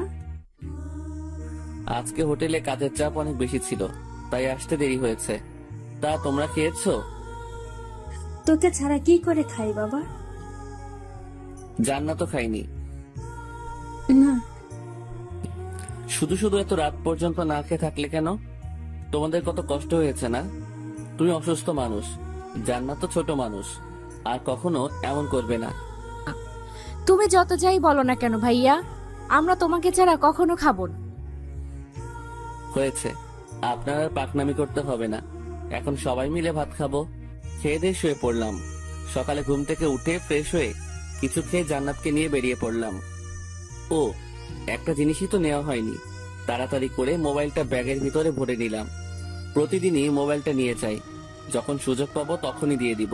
তারপর জান্নাতকে ওর স্কুলে নামিয়ে দিয়ে আমি কলেজে চলে আসলাম। একটা বেঞ্চের উপর বসে আছি, হঠাৎ পেছন থেকে আসমার কণ্ঠের মতো কিছু শুনতে পেলাম। তাকিয়ে দেখলাম আসমা আমাকে ডাকছে, আর ওর হাতে একটা প্যাকেট। প্যাকেটটা আমার হাতে দিয়ে বলতে লাগলো, এটা তোর দেওয়া সেই শাড়িটা। আমি চাই না তোর কিছু আমার কাছে থাকুক। এতদিন মনে ছিল না, তাই দিতে পারিনি। তারপর আমিও ব্যাগ থেকে মোবাইলটা বের করে ওকে দিয়ে দিলাম। আমার মতো রাস্তার ছেলের হাতে এটা শোভা পায় না। আপনার মোবাইল আপনার কাছেই রাখুন। আপনার সামনে দিতে নিষেধ করেছিলেন, তাই এতদিন দেওয়া হয় নাই। ভালো করেছিস, দিয়েছিস। সব জিনিস সবার জন্য না। এই বলে আসমা চলে গেল। রাব্বিকে ফোন দিয়ে আসতে বললাম। ও আসার পর নদীর পার ঘুরতে গেলাম। নদীর পাশেই একটা পার্ক আছে, খুবই সুন্দর। পার্কের একটা বেঞ্চের উপর বসে দুজনে গল্প করছি। আচ্ছা বাবু, তুমি আমাকে ভালোবাসো তো? এটা কি ধরনের প্রশ্ন রাব্বি? আরে রাগ করো কেন? আমি তো শুধু এমনিতেই জিজ্ঞেস করলাম। আমি যদি কিছু বলি তুমি রাগ করবে না তো? রাগ কেন করব? আচ্ছা, আমি যদি তোমার কাছে কিছু চাই তুমি দিবে? দেওয়ার চেষ্টা করব। বলো কি চাই? আমি তোমার সাথে রুম ডেট করতে চাই আসমা। কি বলছো তুমি এসব? তোমার মাথা ঠিক আছে তো? তুমি এভাবে রিয়াক্ট কেন করছো? এটা তো আজকালকার যুগের কমন ব্যাপার, তাই না? এটা সবাই করে। সবাই করে তার মানে এটা নয় যে আমাদেরও করতে হবে। আর বিয়ের আগে আমি কখনোই এসব করতে পারবো না। বিয়ে তো আমরা করবই, তাহলে করলে সমস্যা কি? আমরা বিয়ে করব, এখনো করিনি। দেখো আসমা, আমার সব ফ্রেন্ডরাই রিলেশন করে, আর ওরা ওদের গার্লফ্রেন্ডের সাথে রুম ডেটও করেছে। আর সবাই এটা করে, আজকালকার রিলেশনই এমন। তার মানে তুমি আমার সাথে রুম ডেট করে তোমার ফ্রেন্ডদের এটা বোঝাতে চাও যে তুমি আমার সাথে রুম ডেট করেছো, আর আজকালকার রিলেশন কেমন তা জানার প্রয়োজন বোধ করছি না। আমি সেটা বোঝাতে চাইনি, আমি শুধু তোমাকে এটা বোঝাইছি যে এরকমটা এখন সচরাচর হয়ে থাকে। আমি এটা ভেবে পাচ্ছি না যে তুমি এরকম নিচু চিন্তা ভাবনা কি করে করতে পারো। আমি এই বিষয়ে তোমার সাথে আর কোনো কথা বলতে চাই না। আমি চললাম। রাগ করেই সেখান থেকে চলে আসলাম। এতটা রাগ হয়েছে রাব্বির উপর তা বলার মতো না। ও কি করে আমায় এমন প্রস্তাব দিতে পারে আমি সেটাই ভেবে পাচ্ছি না। বাসায় চলে আসলাম, কিছুই ভালো লাগছে না। দুপুরে না খেয়েই শুয়ে পড়লাম। বিকালে মিম ফোন দিল। আজকে কলেজে আসলি না কেন? রাব্বির সাথে ঘুরতে গিয়েছিলাম। তোর কণ্ঠ এমন লাগছে কেন? রাব্বি ভাইয়ের সাথে কি কিছু হইছে? না, ভালো লাগছে না, পরে কথা বলবো। আচ্ছা, আমি তোর বাসায় আসছি। ফোনে কথা বলতেও ভালো লাগছিল না। পার্কে থেকে আসার পর রাব্বি আমাকে অনেক কল মেসেজ দিয়েছিল, কিন্তু আমি রাগের কারণে রিপ্লাই করি নাই। কিছুক্ষণ পর মিম আসলে ওর সাথে ছাদে গেলাম। এখন আমাকে বল তো তোর কি হয়েছে? আন্টির কাছে শুনলাম এখন পর্যন্ত কিছু খাসনি। রাব্বির উপর রাগ করেছি। কেন, কি হয়েছিল? ও আজকে পার্কে আমাকে রুম ডেট করতে অফার করেছিল। কি? তা তুই কি বললি? ওর সাথে ঝগড়া করে চলে এসেছি। তা এর সাথে ভাত না খাওয়ার কি সম্পর্ক? আমার কিছুই ভালো লাগছিল না। আমি ভেবে পাচ্ছি না ও এরকমটা কি করে করতে পারে। আমিও ভেবে পাচ্ছি না যে রাব্বি ভাইয়া এটা কি করে বলতে পারলো। আপাতত এসব চিন্তা মাথা থেকে বাদ দে। তারপর মিমের সাথে আরো কিছুক্ষণ কথা বললাম। কথা বলা শেষ করে বাড়িতে চলে আসলো। হোটেলে এসে কাজ করতেছিলাম, হঠাৎই শুনতে পেলাম, আমি আর তোমাকে সহ্য করতে পারছি না। আমাদের উচিত আলাদা হয়ে যাওয়া। আমিও এটাই চাই। তোমার মতো মেয়ের সাথে রিলেশন চালিয়ে যাওয়া সম্ভব নয়। এখন তো সব দোষ আমার। তুমি তো ধোয়া তুলসী পাতা। সব সমস্যার মূলে তুমি। সব দোষ আমার উপর চাপিয়ে দিয়ে নিজের সাধু সেজেছো। তুমি তোমার ছেলে বন্ধুদের সাথে এত মেলামেশা না করলে তো আর সমস্যা হতো না। ওরা শুধুই আমার বন্ধু, এর থেকে বেশি কিছু না। আর তুমি একটু আমাকে বলবে যে তুমি কোন দিন আমার সাথে দেখা করতে ঠিক সময়ে এসেছো? রাতে ফোন দিলে তোমার মোবাইল ওয়েটিং, এমনকি আজকেও আমার এখানে এসে তোমার জন্য ওয়েট করতে হয়েছে। আমি আমার বন্ধুদের সাথে কথা বলি, আর আমার একটু ঘুমের সমস্যা, তাই আমি ঠিক টাইমে আসতে পারি না। আর তোমার সাথে রিলেশন হওয়ার পর আমার নিজের স্বাধীনতা চলে গেছে। আমি কখন কি করব না করব সব তুমি ঠিক করে দাও, কখন খাবো তাও তুমি ঠিক করে দাও, এমনকি আমি কি শার্ট পরবো কি প্যান্ট পরবো তাও তুমি ঠিক করে দাও। নিজের কাছে মনে হয় যেন আমি ছোট বাচ্চা। আমি তোমাকে ভালোবাসি বিধায় এটা করি, আর তোমার সাথে রিলেশন চালিয়ে যাওয়া আমার পক্ষেও অসম্ভব। তাই আমাদের উচিত হবে আলাদা হয়ে যাওয়া। আমিও তাই চাই। এতক্ষণ দাঁড়িয়ে দাঁড়িয়ে তাদের সব কথা শুনলাম। ভাইয়া যদি কিছু মনে না করেন, আমি কি আপনাদের মাঝে কিছু বলতে পারি? বলুন। আচ্ছা, আপনারা দুজন কি একে অপরকে ভালোবাসতেন? অবশ্যই বাসতাম। আমার মনে হয় আপনাদের কারো মধ্যেই প্রকৃত ভালোবাসা ছিল না। আপনার এরকম কেন মনে হলো? দেখুন, ভালোবাসার মানে পাওয়া না, ভালোবাসার মানে হলো একে অপরকে স্যাক্রিফাইস করা। কিন্তু আপনারা দুজনে কেবল নিজেদের দিকটাই ভেবেছেন। আপনি ভেবেছেন আপনার বয়ফ্রেন্ড আপনার কথা মতো চলুক, আর আপনি ভেবেছেন আপনার গার্লফ্রেন্ড আপনার সব কথা মেনে চলুক। কিন্তু কখনো কি দুজনে একে অপরের ইচ্ছা অনিচ্ছা জানতে চেয়েছেন? একজন আরেকজনকে বুঝতে চেষ্টা করেছেন? তা আপনারা করেননি। আশা করি আপনারা বুঝতে পেরেছেন একজন আরেকজনকে কতটা স্যাক্রিফাইস করলেন, তার মাধ্যমে ভালোবাসা ফুটে ওঠে। সত্যি ভাইয়া, আপনি আমাদের চোখ খুলে দিলেন। আমরা কখনো এভাবে ভেবে দেখিনি। এখন থেকে আমরা একজন আরেকজনের ইচ্ছাকে গুরুত্ব দিব। নিজের ভুলগুলি শুধরে নিয়ে নতুন ভাবে শুরু করব। শুভকামনা আপনাদের জন্য। আচ্ছা ভাইয়া, যদি কিছু মনে না করেন, আপনাকে কিছু জিজ্ঞেস করতে পারি? মনে করার কি আছে, করুন। আপনার গার্লফ্রেন্ড আছে? না, একজনকে ভালোবাসতাম, কিন্তু সেটা... একটা কথা জোর দিয়ে বলতে পারি, ওই মেয়ে জীবনে অনেক বড় ভুল করলো। হয়তো এর জন্য সে সারা জীবন পস্তাবে।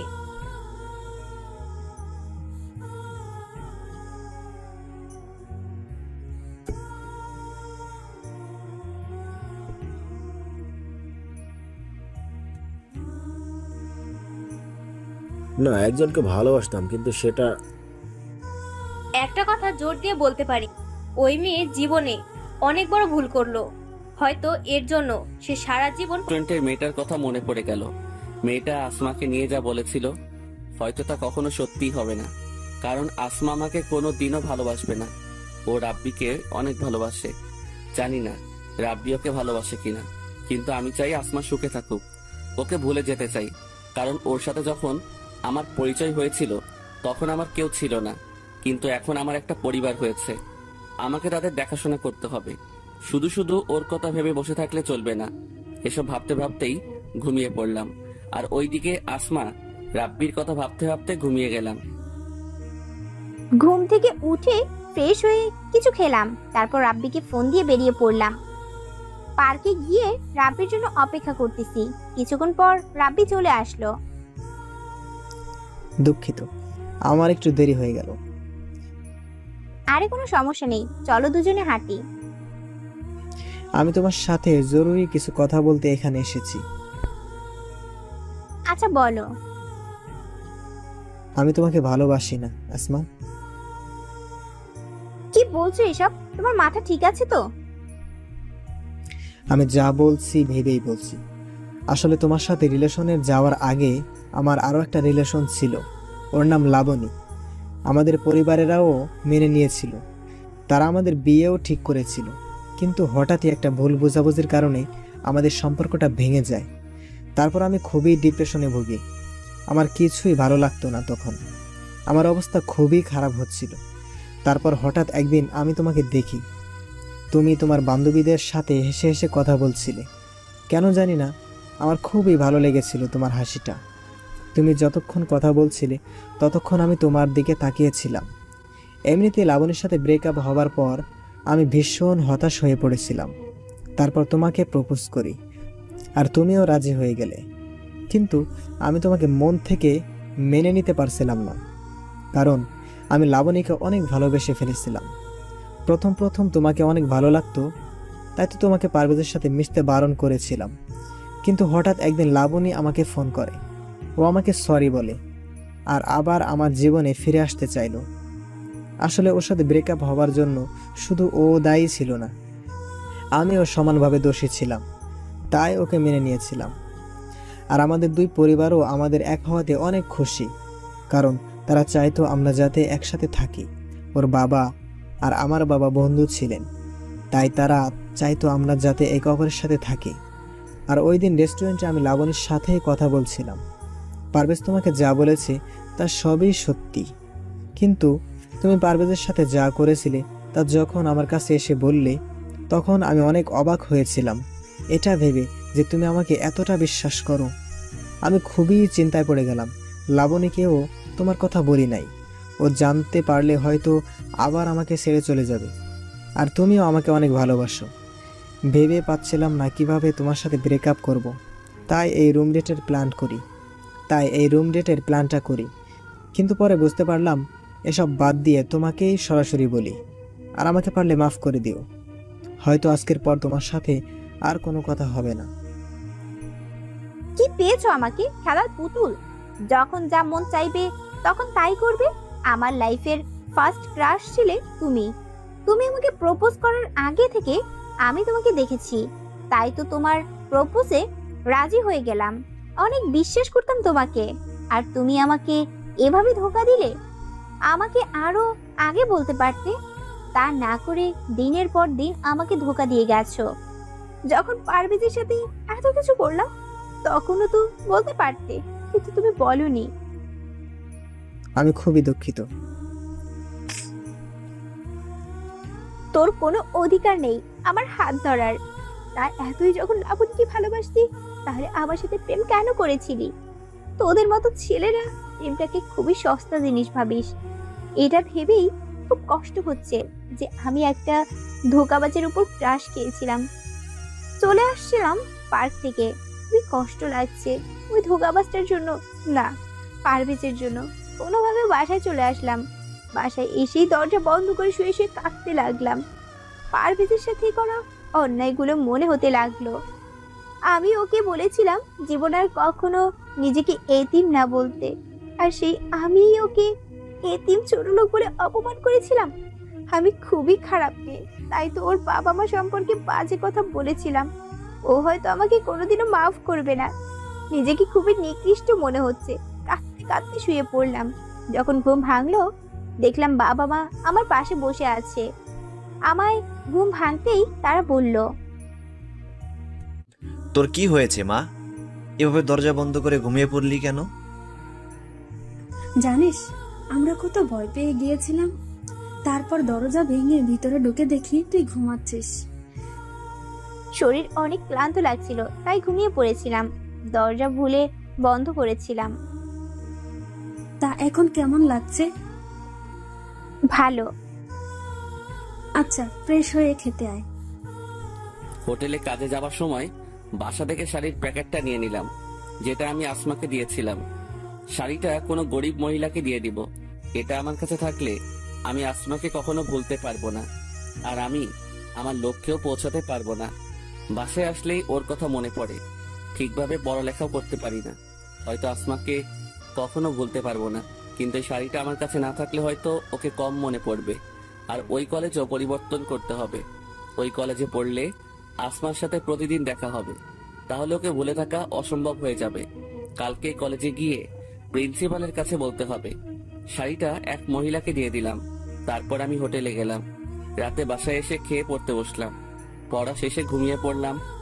সকালে ঘুম থেকে উঠে ফ্রেশ হয়ে কিছুক্ষণ পড়তে বসলাম। তারপর কিছু খেয়ে জান্নাতকে নিয়ে বেরিয়ে পড়লাম।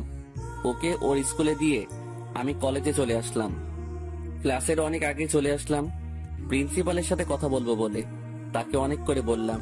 তিনি বললেন কলেজ পরিবর্তন করতে 10,000 টাকা লাগবে। ক্যাম্পাসে একটা বেঞ্চের উপর বসে ভাবতে আসি এত টাকা কিভাবে জোগাড় করব। কিন্তু আমাকে আমার লক্ষ্যে পৌঁছাতে হলে এই টাকা আমাকে জোগাড় করতেই হবে, নয়তো এখানে থাকলে আমি আমার পড়ালেখায় মনোযোগ দিতে পারবো না। এসব ভাবতেছিলাম, তখনই বড় ভাইয়ের কথা মনে পড়ে গেল। হয়তো তিনি আমাকে এই বিপদে সাহায্য করতে পারবেন। তারপর বড় ভাইয়ের কাছে চলে আসলাম। তাকে সবকিছু বললাম। তার কাছ থেকে টাকা নিয়ে আবার কলেজে চলে আসলাম। প্রিন্সিপালের কাছে টাকা দিয়ে কলেজ পরিবর্তন করলাম। কলেজ ক্যাম্পাসে বসে আছি। আজকে কেন জানি ক্লাস করতে মন চাচ্ছে না। শেষবারের মতো কলেজটাকে দেখে নিলাম, হয়তো আর কখনো দেখা হবে না। হঠাৎই আসমার কণ্ঠের মতো কেউ আমার নাম ধরে পিছন থেকে ডাক দিল। পিছনে তাকিয়ে দেখলাম আসমা। আসমাকে দেখা মাত্রই আমার চোখ নিচের দিকে নামিয়ে দিলাম। ও আমাকে নরম কণ্ঠে বলতে লাগলো, আমি যা করেছি তা ক্ষমার অযোগ্য। তোকে অনেক কষ্ট দিয়েছি, দয়া করে আমাকে মাফ করে দে। আরে কি করছেন আপনি? আমার কাছে কেন মাপ চাইবেন? দেখেন, আপনার সাথে যা হয়েছে তার সবই আমি ভুলে গেছি, আর আমি চাইবো আপনিও ভুলে যান। তার মানে তুই মাফ করবি না? এটা বলেই ব্যাগ থেকে একটা চাকু বের করে, হয় তুই আমাকে মাফ করবি, না হয় আমি নিজেই নিজের ক্ষতি করব। বললাম তো আমি আপনাকে মাফ করে দিয়েছি, আপনি চাকু ফেলে দিন। তুই এখন আমাকে মাফ করিসনি, করলে আমাকে আপনি বলতে পারতি না। আচ্ছা, আমি তোকে মাফ করে দিয়েছি। তারপর আসমা চাকু ফেলে দিল। আমি খুবই ভয় পেয়ে গেছিলাম, কারণ আমি জানি আসমা খুবই জেদি। দুজনেই একটা বেঞ্চের উপর বসে আছি। আগে যেভাবে থাকতাম, অনেকক্ষণ দুজনে চুপচাপ বসেছিলাম। নীরবতা ভেঙে আসমাই বলল, এখনো ভালোবাসিস আমাকে?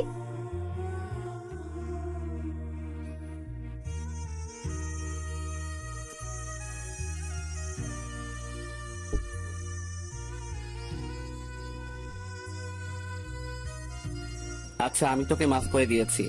তারপর আসমা চাকু ফেলে দিল। আমি খুবই ভয় পেয়ে গেছিলাম, কারণ আমি জানি আসমা খুবই জেদি। দুজনেই একটা বেঞ্চের উপর বসে আছি। আগে যেভাবে থাকতাম, অনেকক্ষণ দুজনে চুপচাপ বসেছিলাম। নীরবতা ভেঙে আসমাই বলল, এখনো ভালোবাসিস আমাকে? না। কেন? আগে তো বাসতি। তখন অনুভূতিগুলো জীবিত ছিল, এখন মরে গেছে। আবার জাগিয়ে তুলবি? তা সম্ভব নয়। কেন?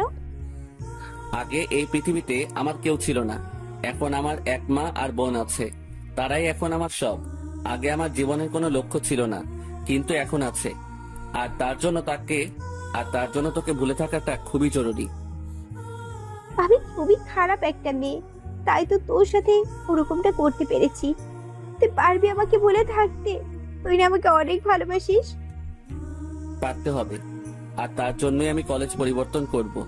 এখানে থাকলে হয়তো তোকে ভুলে থাকা সম্ভব না। তুই কলেজ কেন পরিবর্তন করবি? তোকে আমার ভালোবাসতে হবে না। তারপরও তুই প্লিজ আমাকে ছেড়ে যাস না। তুই চলে গেলে আমি কিন্তু নিজের ক্ষতি করব। তুই ভালো করে জানিস আমি চাই না তোর কোনো ক্ষতি হোক, তাই হয়তো তুই এভাবে বলছিস। কিন্তু তুই যদি আমার সত্যি ভালো চাস, তাহলে নিজের কোনো ক্ষতি করবি না। আমি তোকে ছাড়া বাঁচতে পারবো না। তোর মতো করে কেউ আমাকে ভালোবাসতে পারবে না। তুই প্লিজ আমাকে ছেড়ে যাস না। যদি কখনো জীবনে বড় হতে পারি, তাহলে আবার তোর কাছে ফিরে আসবো। আর যদি না পারি, তাহলে হয়তো আর কোনো দিনও আমাদের দেখা হবে না। আমি তোর ফিরে আসা পর্যন্ত অপেক্ষা করব। তোকে শুধু একটা কথাই বলতে চাই, যদি আমাকে সত্যি চাস, তাহলে নিজের কোনো ক্ষতি করবি না। সবসময় ভালো থাকবি, হাসি খুশি থাকবি। তুই অনেক ভালো একটা মেয়ে। এটা বলে সেখান থেকে চলে আসলাম। পিছনে তাকালাম না। জানি আসমা বেঞ্চের উপর বসে কাঁদতেছে। কাঁদুক, কাঁদলে হয়তো কষ্ট কম হবে। জানি না কখন আসমার যোগ্য হতে পারবো কিনা। এখন জীবনের একটাই লক্ষ্য, সেটা হলো ভালো পড়ালেখা করে ভালো চাকরি করা, যাতে পরিবারের খেয়াল রাখতে পারি। যদি কখনো আসমাদের সমকক্ষ হতে পারি, তাহলে ওর কাছে ফিরে আসবো অবহেলিত ভালোবাসার জন্য। আর যদি না পারি, তাহলে মুছে ফেলতে হবে জীবন থেকে আসমা নামটি। আজকে নিজের দোষে পারভেজকে হারালাম। যখন ও কাছে ছিল তখন বুঝতে পারি নাই, আর এখন দূরে চলে যাওয়ায় কষ্ট পাচ্ছি। জানি না ওকে আর পাবো কিনা। এসব ভাবতেছি আর বেঞ্চের উপর বসে কাঁদতেছি। তখনই মিম আসলো। তোর কি হইছে আসমা? এভাবে বেঞ্চের উপর বসে কান্না কেন করছিস? আমি অনেক ভুল করে ফেলেছি, আর সেই ভুলের জন্য আজকে পারভেজ আমাকে ছেড়ে চলে গেছে। কি হয়েছে আমাকে বল তো। মিমকে সবকিছু বললাম। সব শোনার পর ও বলল, এখন কষ্ট পেয়ে কি লাভ? পারভেজ তো আর ফিরে আসবে না। আমরা এমনই, যখন কাছে থাকে তখন তার মূল্য বুঝি না, যখন সে দূরে চলে যায় তখনই তাকে বুঝতে পারি। এখন এভাবে কেঁদে আর কি হবে? যদি ওকে সত্যিই ভালোবাসিস, তাহলে ওর জন্য অপেক্ষা করা ছাড়া আর কোনো পথ নাই তোর কাছে। হ্যাঁ, আমি তাই করব। প্রয়োজনে আমি পারভেজের জন্য সারা জীবন অপেক্ষা করব। ওকে আমি অনেক ভালোবাসি। তা এখন কান্না থামা, চল তোকে বাসায় দিয়ে আসি। জানি না আসমাকে ভুলে থাকতে পারবো কিনা। যতই ওকে ভুলে থাকার চেষ্টা করি, ততই আরো বেশি করে ওকে মনে পড়ে। তো কেমন দেখাচ্ছে কেন বাবা? তোর কি কিছু হয়েছে? না মা, কিছুই হয়নি। আমার কাছে কিছু লুকাস না বাবা। তোকে দেখেই বোঝা যাচ্ছে যে তোর কিছু হয়েছে। আর তুই তো আজকে কলেজ থেকে তাড়াতাড়ি চলে এলি। কিছু হয়ে থাকলে আমাকে বল বাবা। মাকে আসমার সাথে ঘটে যাওয়া সবকিছু বললাম। মেয়েটাকে তো অনেক ভালোবাসিস, তাহলে ওর থেকে দূরে কেন চলে এলি? কি করতাম আমি মা? ওদের আর আমাদের মধ্যে আকাশ পাতাল ব্যবধান। ওর বাবা হয়তো কখনো এই সম্পর্ক মেনে নেবে না। মেনে না নেওয়ারই কথা। কোনো বাবাই চাইবে না তার মেয়েকে কোনো গরিব ছেলের সাথে বিয়ে দিতে। এটা তুই ঠিক বলছিস। হয়তো আসমার বাবা তার মেয়ের সুখের জন্য রাজি হতো। আর তুই কি পারবি আসমাকে বলে থাকতে? তুই ঠিকই কষ্ট পাবি, আর আমরা চাই না তুই কষ্ট পাস। মিম আমাকে বাসায় পৌঁছে দিয়ে গেল। রুমে এসে কান্না করতে লাগলাম। কিছুক্ষণ পর বাবা মা আমার রুমে আসলো। মা, তুই কি অসুস্থ? মিম তোকে বাসায় দিয়ে গেল। এ কি, তুই কান্না কেন করছিস? কি হয়েছে মা, আমাদের বল। ও আমাকে ছেড়ে চলে গেছে মা। আমার নিজের ভুলের জন্য ওকে হারালাম। কার কথা বলছিস তুই? মা বাবাকে পারভেজের ব্যাপারে সবকিছু বললাম। ওই ছেলের এত সাহস যে আমার মেয়েকে কষ্ট দেয়। তুই চিন্তা করিস না মা, পারভেজের সাথেই তোর বিয়ে দেব। তুই শুধু ওর ঠিকানা দে। কিন্তু ও রাজি হবে না বাবা। তা নিয়ে তুই চিন্তা করিস না। আমার মেয়ে কষ্ট পাবে ওই ছেলের জন্য, তা আমি হতে দেব না। বিছানায় শুয়ে আছি, তখনই কে যেন দরজা নক করলো। মা গিয়ে দরজা খুলে দিল। কিছুক্ষণ পর আমাকে ডাক দিল। মা, এই লোকটা কে? আমি আসমার বাবা। আমি জানতে এসেছি তুমি আমার মেয়েকে ছেড়ে কেন চলে এলে। আমি জানি তুমি আসমাকে ভালোবাসো, আর ভবিষ্যতেও বাসবে। ওর যোগ্য হয়ে ওর কাছে ফিরে আসবে। মানুষের যোগ্যতা তার চরিত্রে ফুটে ওঠে। আর তুমি যদি আমাকে অন্য 5টা মেয়ের বাবার মতো ভাবো, তাহলে ভুল ভাববে। আমি মোটেও সেরকম নই। আমরা এখন পর্যন্ত আসমার কোনো ইচ্ছা অপূরণ রাখিনি। ও যা চেয়েছে তাই দিয়েছি। ওকে কোনোদিনও কষ্ট পেতে দেইনি। আর আজকে প্রথমবার ও কষ্ট পেল, শুধু তোমার জন্য। দেখো, আমি চাই তুমি আসমাকে বিয়ে করো। তোমার পরিচয় জানার দরকার নেই, আমরা শুধু তোমাকে জানলেই হবে। মাফ করবেন আমাকে, আমি এখন আসমাকে বিয়ে করতে পারবো না। আপনি যতটা সহজভাবে বলে দিলেন, জীবনটা ততটা সহজ নয়। আসমার 1 মাসের যা খরচ, তা হয়তো আমি 6 মাসেও আয় করতে পারি না। আর এখন আমার যা অবস্থা, তাতে আসমাকে বিয়ে করা সম্ভব নয়। তুমি আমার অফিসে কাজ করবে, তাহলে তো আর কোনো সমস্যা থাকলো না। কিন্তু আমি কষ্ট না করে কোনো কিছু পেতে চাই না। কষ্ট না করে পেলে তার কোনো মূল্য থাকে না। আমি আমার যোগ্যতা অনুযায়ী কাজ করব। আচ্ছা, তুমি তোমার যোগ্যতা অনুসারেই আমার অফিসে কাজ করবে, পাশাপাশি লেখাপড়া করবে। দেখো বাবা, আসমা তোমাকে ছাড়া বাঁচতে পারবে না। ও খুবই আবেগী একটা মেয়ে, খুব অল্পতেই মানুষকে বিশ্বাস করে ফেলে। ওকে কোনোদিনও এভাবে কাঁদতে দেখিনি, আজকে প্রথমবার দেখলাম। দয়া করে তুমি আপনি আসমাকে আমার সাথে বিয়ের কথা বলবেন না, এটা ওর জন্য সারপ্রাইজ। আচ্ছা ঠিক আছে, তবে আমি চাই তুমি সকালে তোমার দেওয়া বাড়িতে ওঠো। প্লিজ কিছু মনে করো না। আমি এটা দেব না, অফিস থেকে তোমাকে দেওয়া হবে। তার বিনিময়ে মাসিক বেতন থেকে টাকা কেটে রাখা হবে। তোমার বেতন থেকে তোমরা সেই বাড়িতে উঠবা, সেখানেই বিয়ের কার্যক্রম হবে। আচ্ছা ঠিক আছে, তাহলে আমি এখন চলি, কালকেই তোমাদের বিয়ে হবে। বাবা, পারভেজ কি বললো? ও রাজি হয়নি মা। আমি জেদ করে তোর বিয়ে অন্য এক জায়গায় ঠিক করে ফেলেছি। এটা কি হয়ে গেল? তুই যদি এই বিয়ে না করিস তাহলে আমার মরা মুখ দেখবি। কথাটা আমি বলে গেলাম, মনে রাখিস। এটা কি হয়ে গেল? আমি পারভেজকে ছাড়া অন্য কাউকে কি করে বিয়ে করব? ও তো আমাকে বলেছিল যে আমার কাছে ফিরে আসবে, কিন্তু এই বিয়ে না করলে বাবা আত্মহত্যা করবে, আর আমি তা কিছুতেই হতে দিব না। প্রয়োজনে বাবার জন্য নিজের ভালোবাসা বিসর্জন দেব। আজকে আমার বিয়ে, কিন্তু আমার তাতে কোনো খেয়াল নেই। আমি শুধু পারভেজের কথা ভেবেই চলেছি। কার সাথে আমার বিয়ে হচ্ছে তা জানারও ইচ্ছে নেই। কবুল বলার সময় বারবার চোখের সামনে পারভেজের মুখটা ভেসে উঠল। তখনই বাবার কথা মনে পড়ে গেল। তারপর কবুল বলে দিলাম। বাসর ঘরে বসে আছি।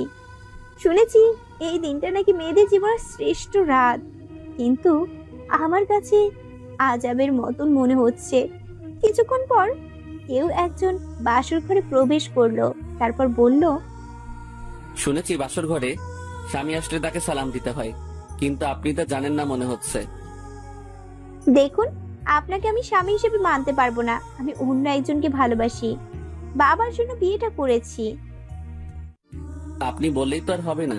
আপনি আমার বউ, আপনার উপর আমার অধিকার আছে, আর আমি আমার অধিকার আদায় করেই ছাড়বো। দেখুন, ভালো হবে না কিন্তু। যখনই সামনে তাকালাম আমি অবাক পারভেজকে দেখে। তুমি আমাকে অনেক কষ্ট দিয়েছো, তাই তোমাকে তার শাস্তি দিলাম। তুমি জানো আমি কতটা কষ্ট পেয়েছি? আর কখনো কষ্ট দিব না। তোমাকে অনেক ভালোবাসবো। আমি খুবই দুঃখিত তোমাকে অপমান করার জন্য। দয়া করে আমাকে মাফ করে দাও। এসব কথা এখন বাদ দাও। রাত যে ফুরিয়ে যাচ্ছে, বাসর করবো কখন? আজকে কোনো বাসর হবে না। কেন? তুমি আমাকে কষ্ট দিয়েছো তাই। তুমি বললেই তো আর আমি মানবো না। আমি আমার অধিকার ঠিকই বুঝে নিব, এটা বলেই আসমাকে জড়িয়ে ধরলাম। এই সবাই দেখছে তো, লাইট বন্ধ করো। লাইট বন্ধ করে আসমাকে নিয়ে সুখের সাগর পাড়ি দিতে গেলাম। সবাই দোয়া করবেন। সমাপ্ত।